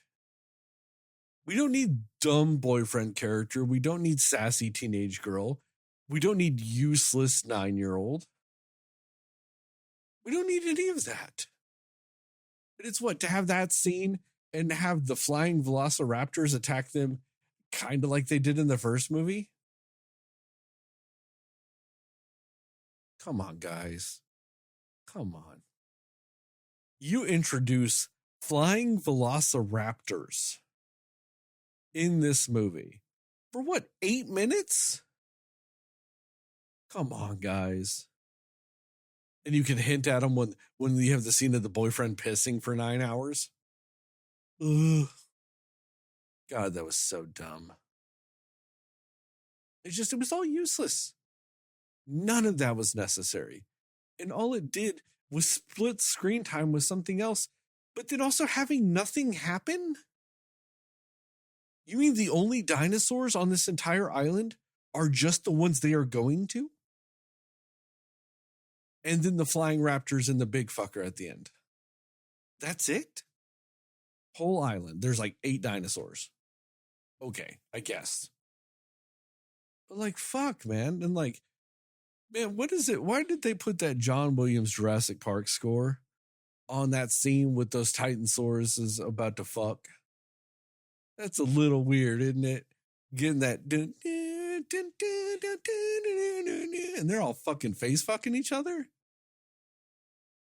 That's a little weird. Why are you putting the Jurassic Park scene on the Jurassic Park porn? And why is that Jonathan Bailey character rubbing up on their legs, like essentially masturbating to them about to fuck? He's rubbing on a dinosaur that's trying to get laid. What? It's so awkward. And also, guys, you can't have the theme of these movies be like, keep being, people are getting tired of dinosaurs, and then you give us this shit. No, guys, people are like, because that's been the running allegory, is that like, they're doing a commentary on the real world that you have to keep upping the action in a Jurassic Park movie because regular dinosaur movies wouldn't work anymore. But how about you give good ones? Have they tried that? My argument to that is the original Jurassic Park it's still solid. It still holds up, and it's still hands down the best of all of the Jurassic Park movies and all dinosaur movies, probably. Oh yeah, no, you're absolutely right. It's they're negated by the fact that you could sit down at any point in time and watch Jurassic Park right now, and it feels and looks and is just as great as it was from the beginning. Yep. And also, would we be on a 7th one if anything about that was true? If people were really tired of dinosaurs, would there be 7 of these movies? And I think this one made $300 million its first weekend. Stupid amount of money. Like, so that's like the most ironic, just like, but ass backward things ever. It's like they've lost interest in dinosaurs, but this is just the 7th movie. And then what about, and then logically, and so metaphorically, it doesn't make sense, but also logically, it doesn't make sense. Like, how are zoos still around? How are anything that involves animals? No, when have animals ever been uninteresting Jastin, to human beings? You're completely wrong, Jastin. There's only been one zoo ever, and it shut down because it was just the same animals. Yeah, it was just, yep, it must have. And if there were dinosaurs, you mean to tell me people would be like, oh, I'm bored of dinosaurs? I don't get bored of 3 cats that I live with. Exactly. People posted all these cat videos and shit. Come on, man. Like, it's not even believable. I got a baby stegosaurus. I'm going to get tired of it. Come on, get the fuck out of here. Yeah. It's not even believable that would be a thing. The Snickers candy wrapper causing this whole story is more believable than that. What in the, like, the, I forgot about that. Was it Ruth Goldberg machine fucking bullshit was that? Like, the cataclysm of events of just all this shit happening for a Snicker wrapper to get sucked up into a door. Which also, why do doors have fans that stop them? That's real weird. But it just sucked it up and then went, everything's fucked. Why is one door shutting knocking out your entire security system? That's a real bad plan. Why would that happen? Come on. And this is the same one that technically, how many weird disasters have these people gone through that's their redundancy system? Is just fucked. Yeah, because like the more I think about that scene too, which I actually think was probably the worst opener of a Jurassic Park movie. But it just, the idea that the security is it worse than the cricket opener of Dominion? Doesn't that open with crickets? To be fair, I don't remember now. I've only seen Dominion once. It is the least watched Jurassic Park movie I've ever watched. And I watch those movies a lot. Okay. And I've only seen it, but I thought it started with that in the field, where like the little kids were in the field and they got swarmed by locusts. Oh, I think you could be right. All right, well then it's definitely second worst then. But It's just by default, starting your dinosaur movie with giant crickets is the loser. True. Yeah. But I mean, it's also like, the more I think about it, the more I'm like, that really is like, that's a terrible system to be like, you have to have two people, one on each side to like open this door, because then literally like what happens can happen so much if you're just like, cool, I need someone to help me. And then if they get too afraid to do it, then you're screwed. Like, it just, the exact reason of what happens in this movie is why that system is a terrible system to have. And also, when they're talking about like, we need the biggest creatures that have ever existed, why aren't they going after a motherfucking blue whale, which is actually the largest animal that's ever lived? Convenient, Sterling. No, it's actually less convenient to go after only dinosaurs. Like, it's more convenient to go after the shit that just lives naturally right now. Movie convenience. The Movie whale plot can't cure convenience. heart disease. Come on, Sterling, you know that. Actually, no, I don't. It's like, I don't. A whale very much could cure heart disease. That's not what He they was so said, sure. Sterling. They said only the dinos can do it. Because they're like, we need the largest sea dino ever. The thing that's 3/4 the size of the shit that's still just here. Yeah, Sterling, you know that. Come on, man. You know these dinos. We need dinos for the heart, man. See, if they had said that it's something specifically about dinosaur DNA, of course, okay, makes sense, whatever. But just the fact that they're like, nope, we just need the largest shit ever. Like, Yeah. they're just, the big shit. And the fact that why did they try to make it like it's some mystical fucking prophecy? We need one from land, sea, and air.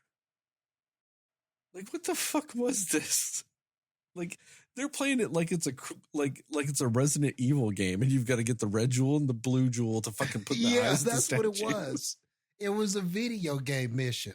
And what was all that bullshit about the equator? What do you mean? They were just around the equator, Jastin. They got to live over here because they'll die over there. What? What the fuck? The sad thing is there is actually a throwaway line in this movie where the guy actually says the temperature and the air density, like the amount of oxygen in the air, is greater around the equator, which would be closer to when dinosaurs lived. So that's actually legitimate. That's what they say in the movie. So Dolores is fucking dead then. Right? Dolores is going to be taken away and die. But also, what if Dolores isn't just always a baby dinosaur? What if she's just a regular baby dinosaur and then she turned into Big Fucker? You going to ship her back? Like, just take her to the UPS store and go, and I'll send her back to Island C. That's true. Poor Dolores. And I know we're not in spoilers yet, guys, but what in the Mahershala Ali did he fucking live with? Like, how did he live?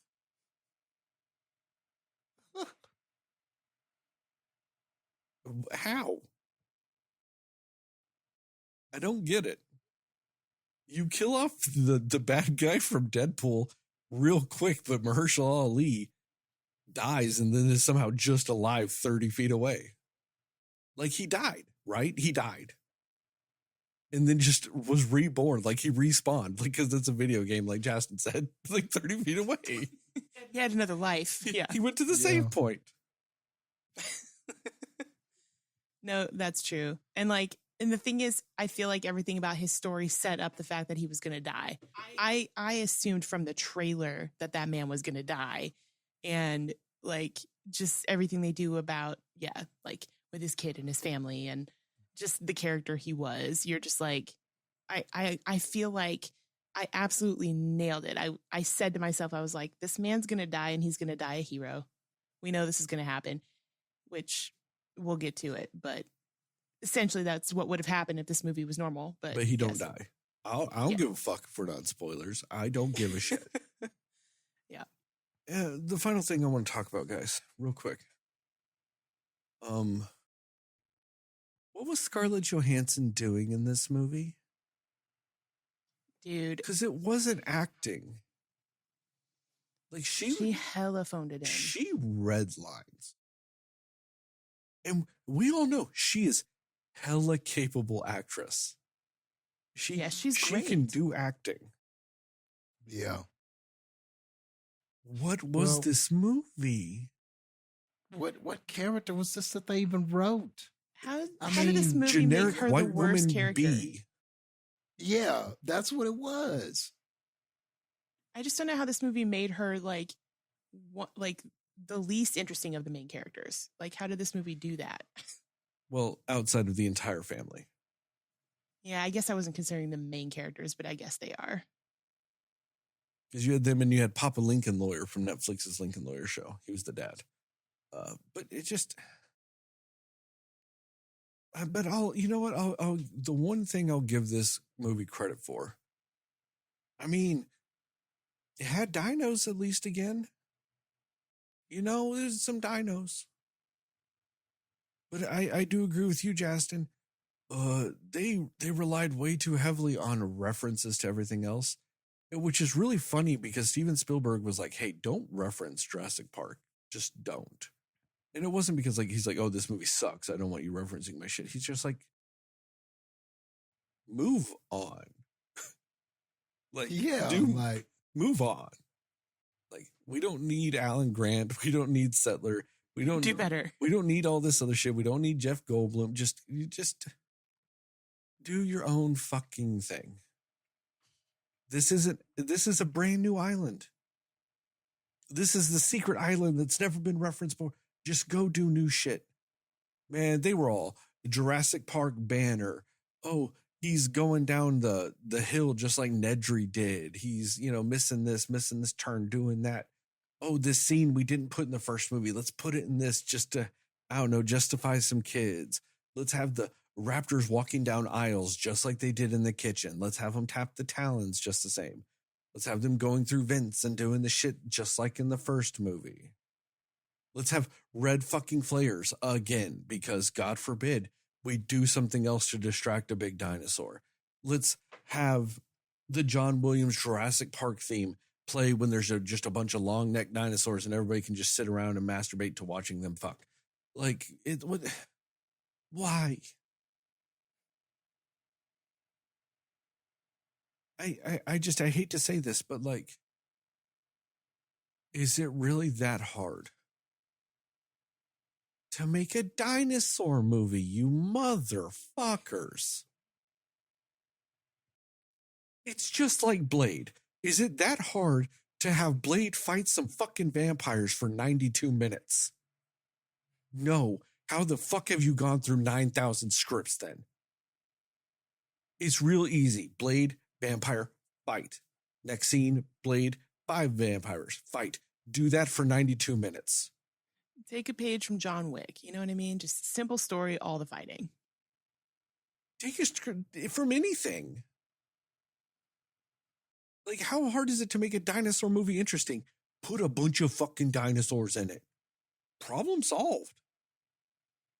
You know what makes dinosaur movies suck? 8 dinosaurs. 2 hours long and I get like 8 fucking dinosaurs. Get the fuck out of here. And it takes so long to get to the dinosaurs. Just put 52 dinosaurs in a bunch of mayhem from point A to point B. Done. It's not that hard. Because I don't need to see this dinosaur do that or this whatever. You just need to see dinosaurs doing dinosaur shit. You know what I mean? Triceratops ramming a fucking truck. Velociraptor eating a motherfucker's face. God forbid you also have the T-Rex. You could have done the T-Rex whitewater rafting scene just with 4 adults. That wouldn't change anything. You don't have to be kids. Also, word of advice, don't have the baby child be the, oh no, they died character. Because no one fucking bought it. Her own dad didn't even buy it. Like, he was like crying, but then he wasn't really like. He's crying, but doing like this. Like looking to see when she's going to pop up. But like, you know what I mean? Like as a moviegoer, nobody's going to buy in a Jurassic Park movie that you're going to kill the only 8-year-old in the movie. At least do it with the boyfriend or the older daughter, someone else, to make it just a little more likely that maybe they die. Because we all know the baby ain't dying.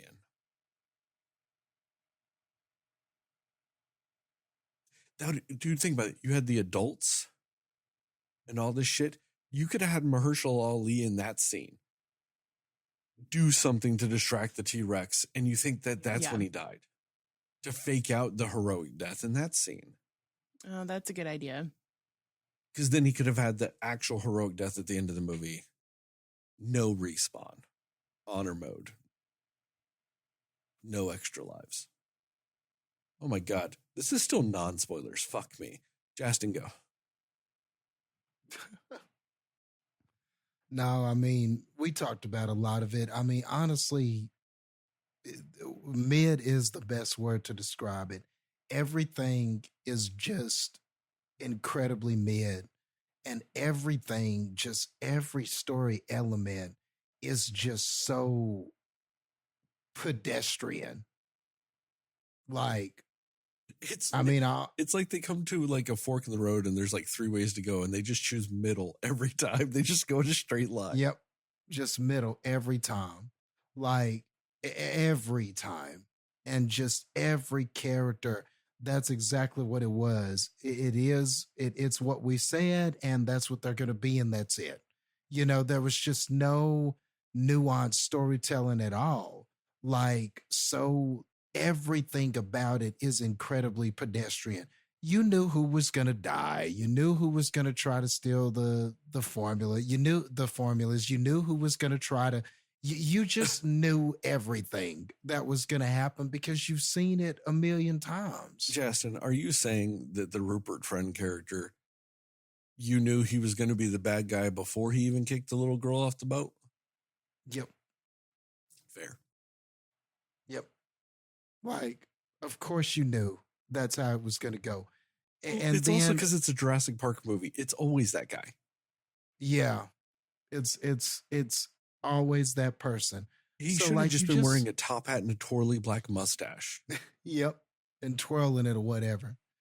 And so, yeah, like everything plays out about how you expect it to play out. And I totally agree with what you're saying about that family. Like, it was just so hard to understand the point of all of that. It really was just extra for extra scenes, and we could appeal to that child demographic. But, and could you have a family in this somehow? Yes, you can, but at least try to tell an interesting story with them.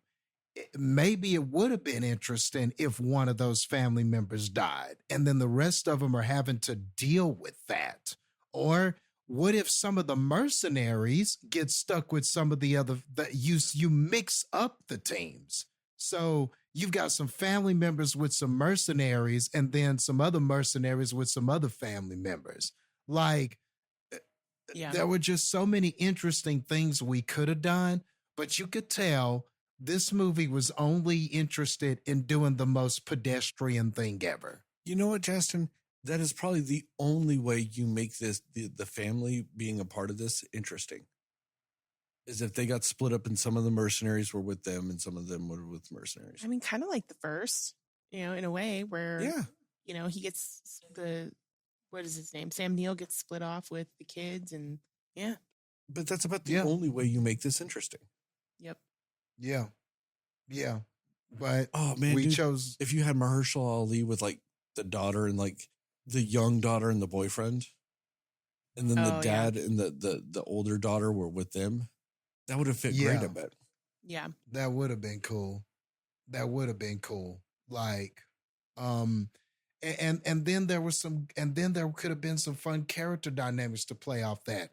Or even if you had Mahershala Ali with the father, and he's talking about his daughters and shit, and not appreciating them, but then Mahershala Ali is like, "No, you should, because I've lost a kid before, and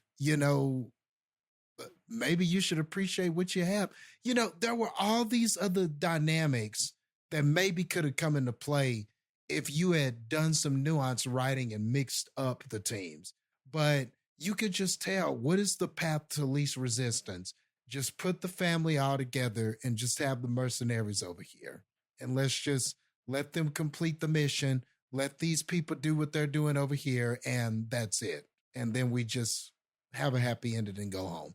That's all this was interested in doing.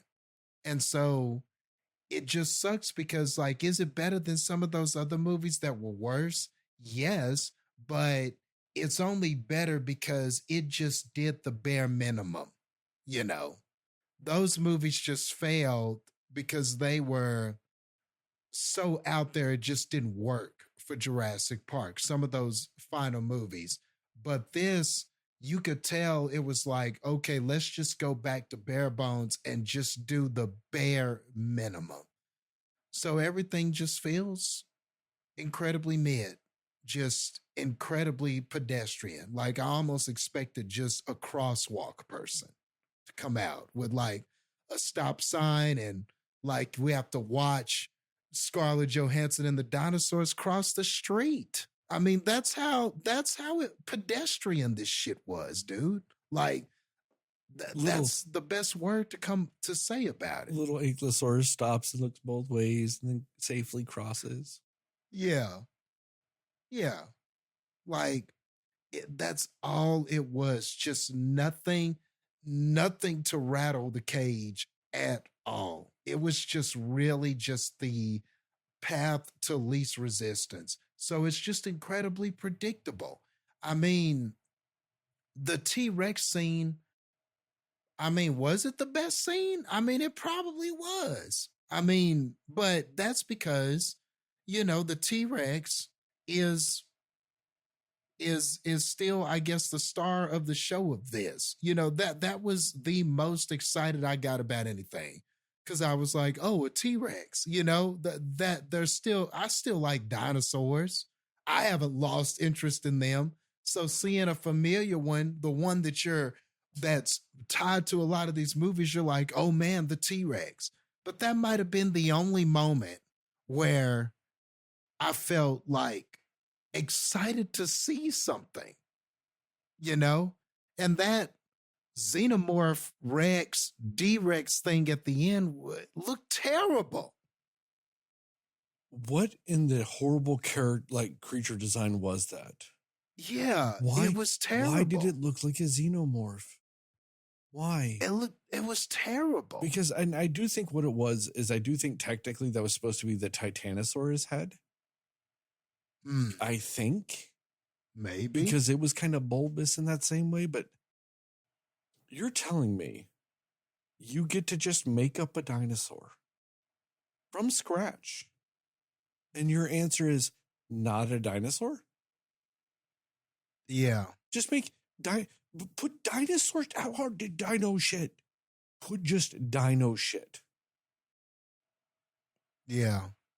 And it's like, if you're on this island where they were like, no, a bunch of experiments, and this is where all of the ones too crazy to be at the park are, and to not hardly see any crazy anything or anything that captures the imagination or any kind of creativity or anything fun when it comes to the dinosaurs and the creatures, it just feels like a weird choice. Then why say all of that? Why hype that up in the previews and go, this is the island where all of the other ones went that couldn't be at the park. Like, that sounds, oh man, when I remember hearing that in one of the previews, and my imagination was just running wild. Like, oh man, we might see some crazy shit up in here. Nope. Craziest thing you gonna see? This Snickers wrapper's gonna fuck some shit up. Or dino porn. I'm real hung up on the fact that they were like, these dinosaurs fucking. I was like, this is so weird, guys. Like, look, they're fucking. It's so easy to get the DNA now. Like, what the fuck? So, yeah, what was this, bro? And just even the story elements just sound dumb. Like, all right, with these 3 big ass dinosaurs, we can cure heart disease. I mean, that's just such a specific thing. Like, why couldn't it just be we could test and maybe cure a lot of diseases, or we could test and it might have the solution for a number of diseases we can't do anything about because it's dinosaur blood or something. That one specific thing, heart disease, that just feels so specific and kind of random. Dude, at the same time. There's shit that lives so long even right now. You know what I mean? Yeah. Like tortoises live so long. Lobsters live so long. Horseshoe crabs live so long. Oh, study their shit, man. Like, it's just so weird that they're like just, and also when they're like, because we can't get their DNA. It's in a computer somewhere. They made this shit up. And how do you know they didn't fucking break it? Because the whole point of it is that they use they used like frog DNA to like fix the gaps. How do you know that they didn't fuck up all the shit that made them like live forever or like have extra strong hearts? And like they could just all be dead or dying, like, and not living forever because of that. You don't know. Yeah. And if this island is so dangerous, nobody goes here. The world knows about this and nobody goes there. No one's guarding it. There's no system to prevent people from wandering over there. Like, there's just nothing. I mean, it's just unguarded, not even being surveillanced. I'm not saying there needed to be literal guards out there. Maybe that's a little dangerous, but this shit ain't being surveillanced somehow. I think the logic is that the mosasaur keeps everybody away anyway. The mosasaur and the Spinosauruses, like around the island hunting, that just nobody even tries to go over there because it's just, you're going to die. So it's like, why do we even need to watch it? But like, there are cameras, there are sensors, there are things. Like, there should be some sort of preventative measures in case, like, what happened with the family happens with the family. It's just weird that something that dangerous with the technology we had, there was nothing to, it's just over there by itself. And ain't nobody giving a fuck. That's weird to me. But, like, yeah, I think I already said what I was going to say. It's just hella mid, hella pedestrian, no surprises. And that sucks for Jurassic Park. Like, and I'm not saying Jurassic Park is a story or is an adventure that needs to be full of surprises, but with the outline story you had, this island we've never been to with these dinosaurs we've never seen, you had a chance to give us some surprises. You wrote easy ways to surprise your audience, and you just chose not to. So it just feels super lazy. Why is there like two like new, like they're like, oh, this is the island of misfit dinosaurs, and there's like two that were made up and special for this. You got the D-Rex and the Pteroraptors. That's it. There was only 2. Anyway, Heather, what you got? It's weird because I feel like we kind of just did a free for all as far as how we're doing. Oh, we've done everything with the exception of technically you finishing non-spoilers and giving our scores. Yeah. We've done everything else. Yeah. Yes. So that's fine. It's all good. I mean, again, like I feel like it's 3 for 3 as far as how we've felt about all of these movies we've talked about. I'm on the same page with you guys. Very mid. It's passable, but like literally barely passing, but still passes for me. Like it was fine, but still very mid. Like you said, it's a very mediocre movie. I mean, again, like I'm disappointed that Scarlett Johansson sort of phoned this in. And because again, like we know she could do so much better. She's such a great actress, and she just wasn't a very dynamic character in this to me.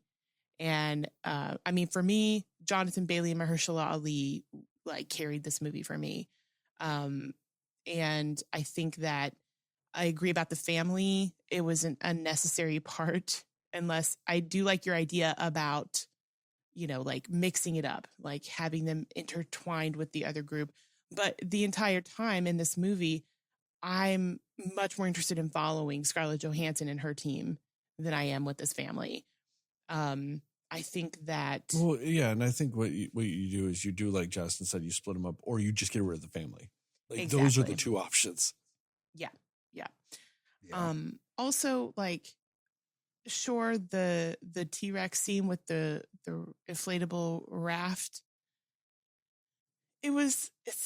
It probably, like, I didn't even think about it, but it probably is the better scene of the movie as far as that goes with dinosaurs in them.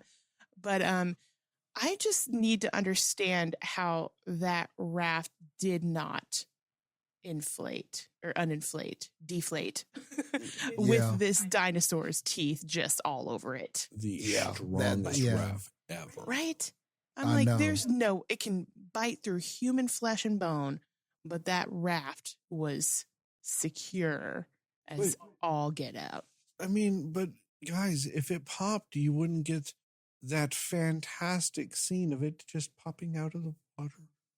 Right. That was that necessary to the movie. Jurassic Park raft coming out of the water scene. That is what people will remember in this entire franchise for years to come. Yeah, it just, I mean, and like the whole storyline too of the boyfriend being along with the family and just being the worst was unnecessary. Like I did slightly enjoy that moment where they talked and he was like, my daughter sees something good in you, and like kind of realizing that he is a bum. And I was fine with that scene, but directly after that is when it's like he goes and pees. And he also, if I'm remembering right, he didn't tell them about what happened when he went, right? And like the dinosaurs were eaten behind him. He didn't tell the rest of them that that Why would you not? He maybe did, maybe it. Who even cares at this point? Like at a certain point, who cares? Yeah. And I'm also like, something that I thought was going to be a thing in the movie that wasn't is the Rupert Friend character carrying around that stupid suitcase that had the stuff in it. I like, because Scarlett Johansson's character carried it for a while. And then he was like, oh, I'm going to hold on to this just in case. I thought that she was going to be smart enough to say, I don't trust this guy. I'm taking these things out and he can have this little suitcase. That didn't happen. And I don't know why that didn't happen, because he was the shadiest of shady people. Like, you know what I mean? I'm just like, why would that not be something that she just completely, was trusting that after she knew that he purposely tried to get the little girl to die and all these things. Like, she already had her suspicions about him. And then like, she's just kind of like, all right, fine, you can have the suitcase. Like, I just wasn't expecting that. I thought that she was going to be smart enough to be like, I'm taking these things out of it. But it, again, she can't take the things out of it because it is a temperature controlled to keep the blood from going. Oh yeah, that's blood true. will decompose. And so if you notice at one point when they're putting it in, there was like the little a little fog of Yeah, essentially yeah, the that's right. temperature, like keeping it almost frozen to keep Mhm. it from decomposing. Yeah, no, that's right. I forgot about that. Never mind then. But I just like in general, her giving that to him so freely without any hesitation was weird to me after she was already very suspicious of him.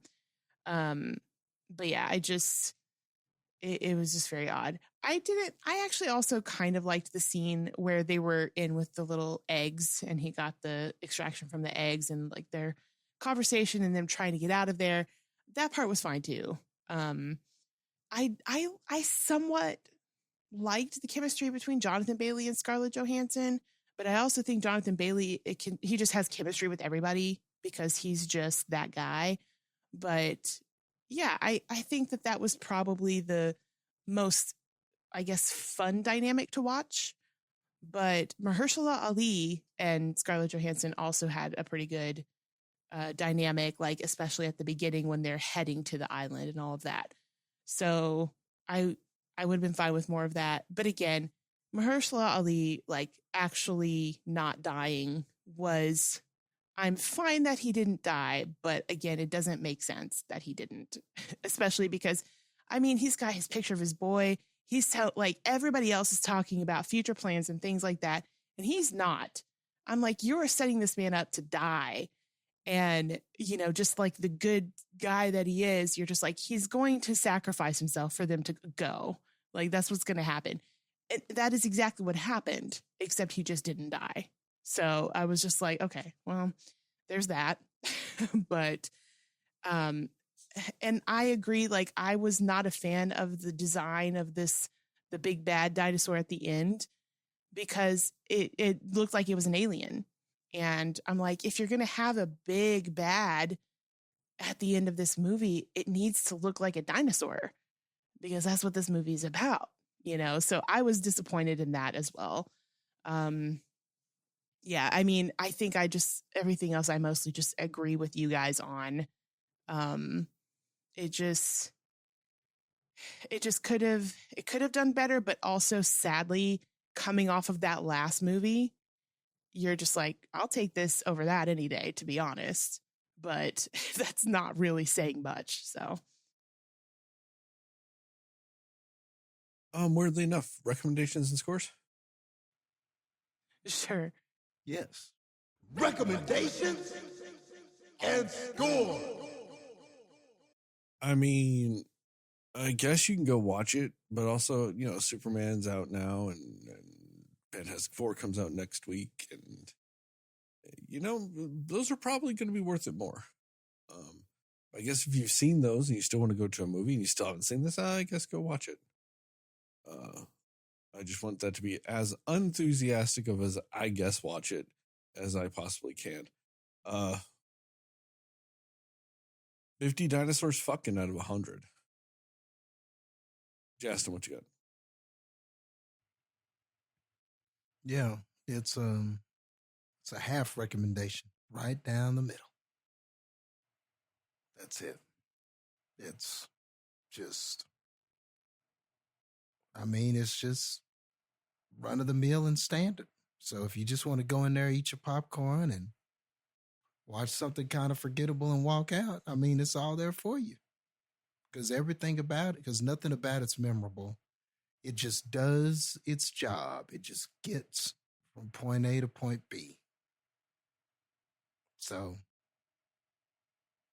and it just does it with the path of least resistance. So there's nothing to think about. There's nothing it's just really one of those, oh yeah, Jurassic Park came out this summer. It's just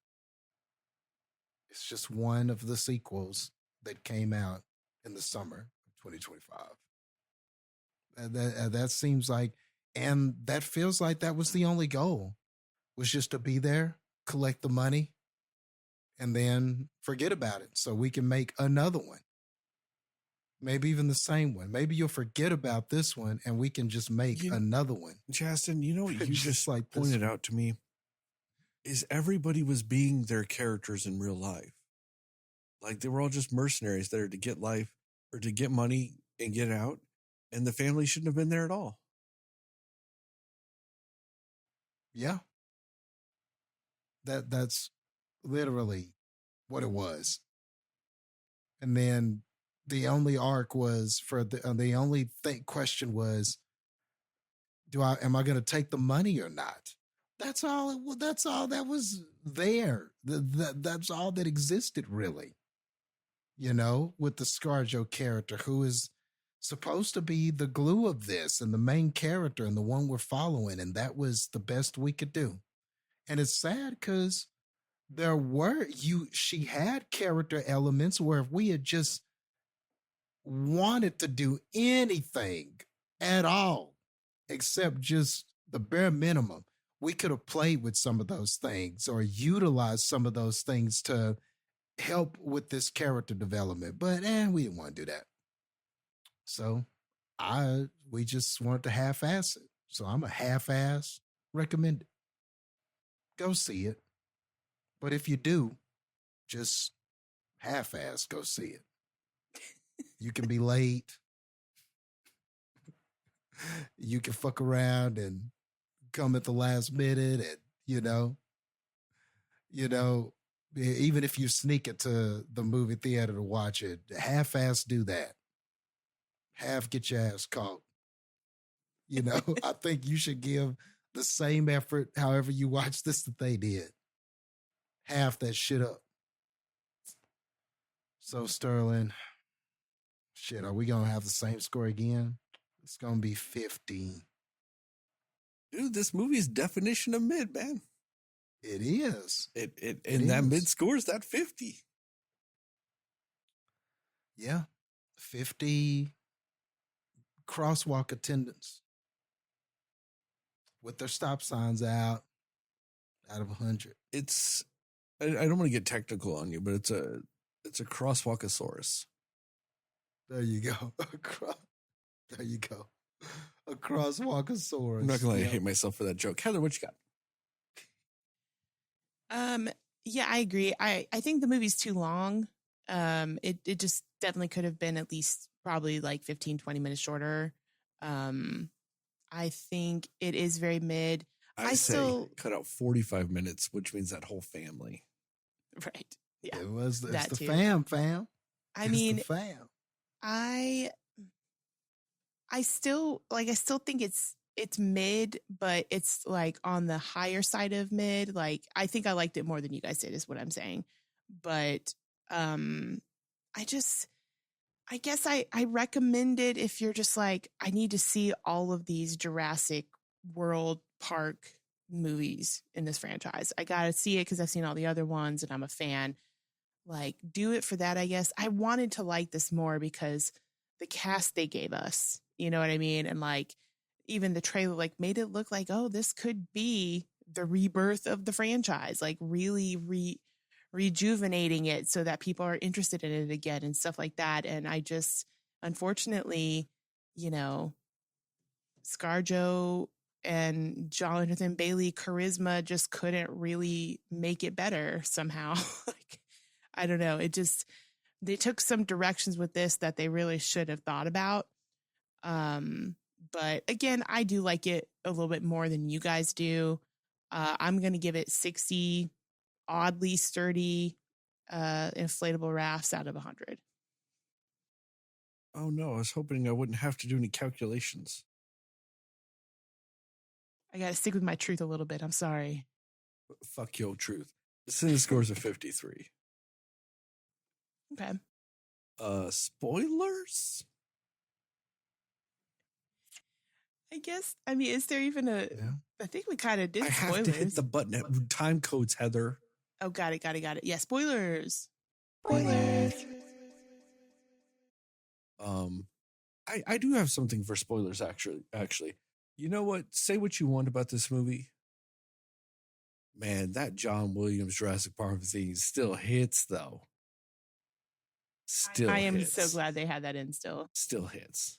Like, one of the all-time best movie scores ever, and John Williams, just the all-time best, probably, movie music scorer ever.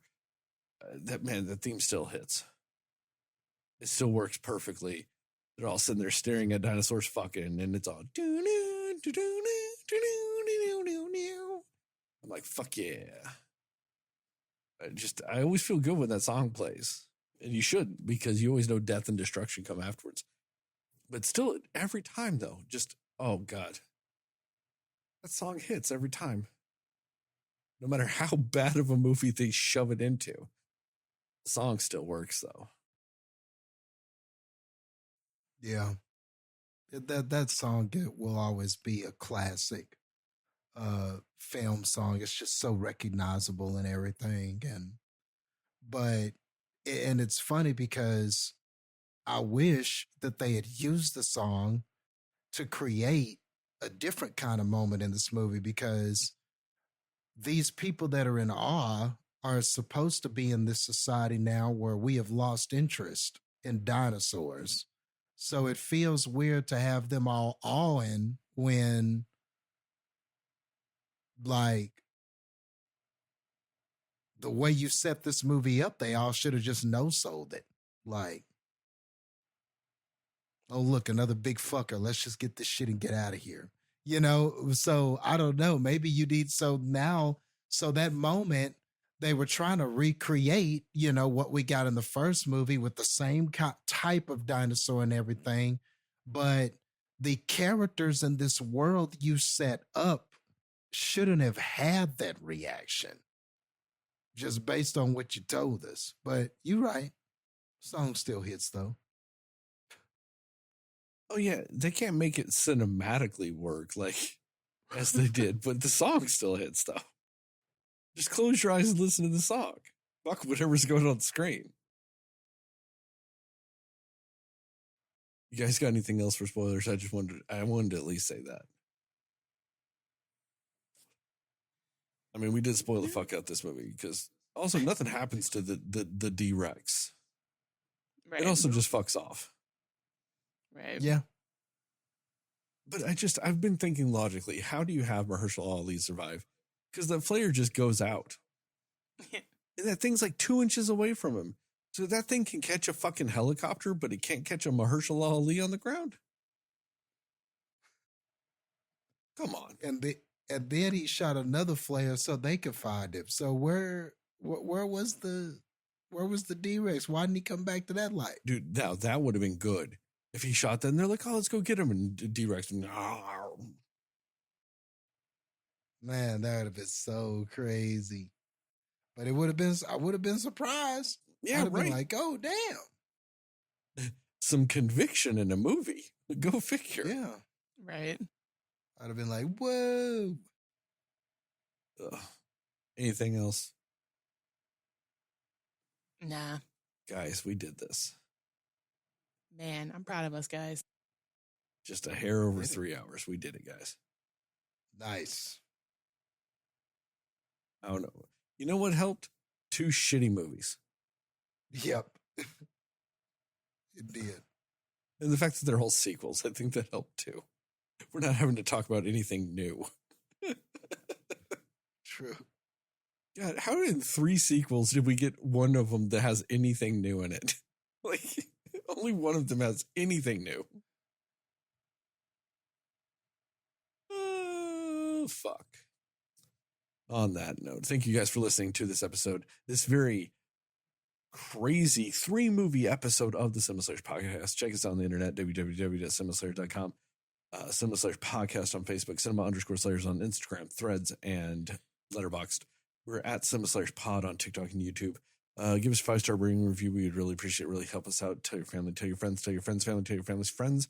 And most of all, tell those dear sweet mothers, because dear sweet mothers love Mahershala Ali? big zombie dong. Oh. Okay, Close. that too. Close. Yeah, close. Okay. We here at the CineScores podcast are pro slut, pro Sydney, pro naked, and pro steak fingers. You, yes, you cinefans, you are Knuff. Justice for Todd, justice for stunt people, justice for animators, and those wonderful caterers that make all our movie going dreams possible. You have to plug me going into a show for our theme song as logos respectively. And as I always end, the YouTube, the TikToks, and most importantly, this podcast, just remember, according to Jastin, Moon Knight, which apparently might be getting a season 2, is a Best Picture winner. I had not heard that. Yeah, they've been saying that since the first fucking one came out, but technically, supposedly, it's more in development now. Okay. Okay. I think they want it in 2026 because they're trying to limit how many movies or shows they're doing now. And I think they want to prioritize that because I think Moon Knight is supposed to come back for Secret Wars, just like everything else. So they want to do another Moon Knight before Secret Wars, I think. Nice. Well, speaking of follow-ups, I saw the Wicked Part 2 preview in Jurassic Park. And I liked the looks of that. We'll see. Yeah. It looked fun. We'll see. We got a special right before the movie preview for the Odyssey next year.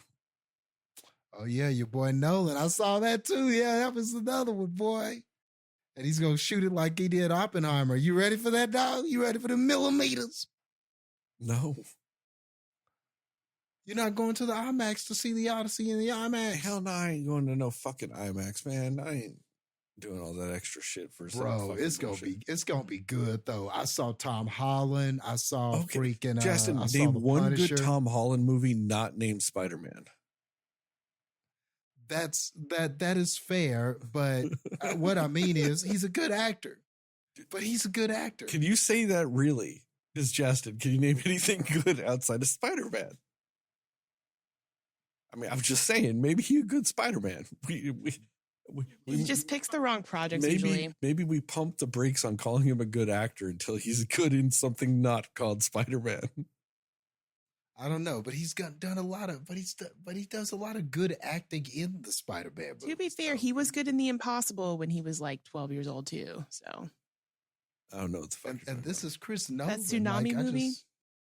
I don't know what the fuck you're talking about. Okay. And I saw The Punisher. Saw John Bernthal. I don't know, man. What the fuck is this movie? Why is the Punisher yelling at Spider-Man about Greek shit? What the fuck is this movie? Man, John Bernthal is such a good actor, though. So but he's really good friends with Shia LaBeouf, and that bugs me. Oh, okay. But he is raw at acting, though. And I don't know, Christopher Nolan. Nah, man, I'm excited about that. I think he might do something pretty badass. What if this is the movie that crashes and burns? What if this is the movie that finally knocks that motherfucker down a peg? Oh my God, that'd be amazing. That's why we got to see it in the IMAX. He just needs to take that page out of that Kendrick Lamar and just sit down, be humble. What was your pretentious shit? Oh, no, I'm tackling Greek mythology. Fuck off. I mean, it is a stacked cast, but yeah, I get it. Every movie he does is a stacked cast. Mm-hmm. There's 97 A-list actors in fucking Oppenheimer. It's fucking insane. I didn't know Lupita was going to be in this movie. Sure. Because he's that dude now. Name an actor. They're in this fucking movie. That is very true. We got Ryan Hurst. Who's playing Odysseus? Is it Matt Damon? Yes. Can't wait to see Matt Damon do an ancient Greek accent. Yeah, right. My boy, it'll be right up there with Bernthals. They're just yelling. Robert Pattinson, Mia Goth, Zendaya, Elliot Page. How is Mia Goth in this movie? How is the person that? Well, I guess because she's married to Shia LaBeouf. That that's why her and Bernthal are just going to be secretly just pining over how great Shia is with his raping and woman beating. It doesn't actually say who she plays. Anne Hathaway and Charlize Theron as well. I told you, name a fucking actor. They're in this fucking movie. Some of them I knew. Some of them I didn't. But yeah. Everybody is bad. Oh yeah, everybody's in it. God, I hope this movie sucks so bad. What if this is the one that I'm like, I get it now. I've understood all along. Now I get it, Christopher Nolan. Now I get it. Man, it's going to be good, dude. Nolan don't be fucking up.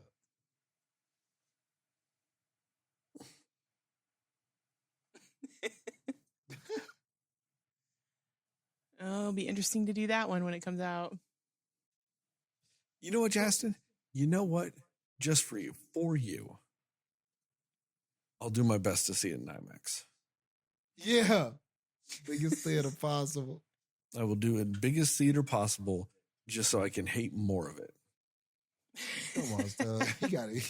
You gotta be in there. Get on the millimeters, dog. I will say Get on the this millimeters. with Fantastic Four's IMAX, when Galactus is on screen, apparently it will actually change the ratio and it'll be a bigger screen when Galactus is on screen.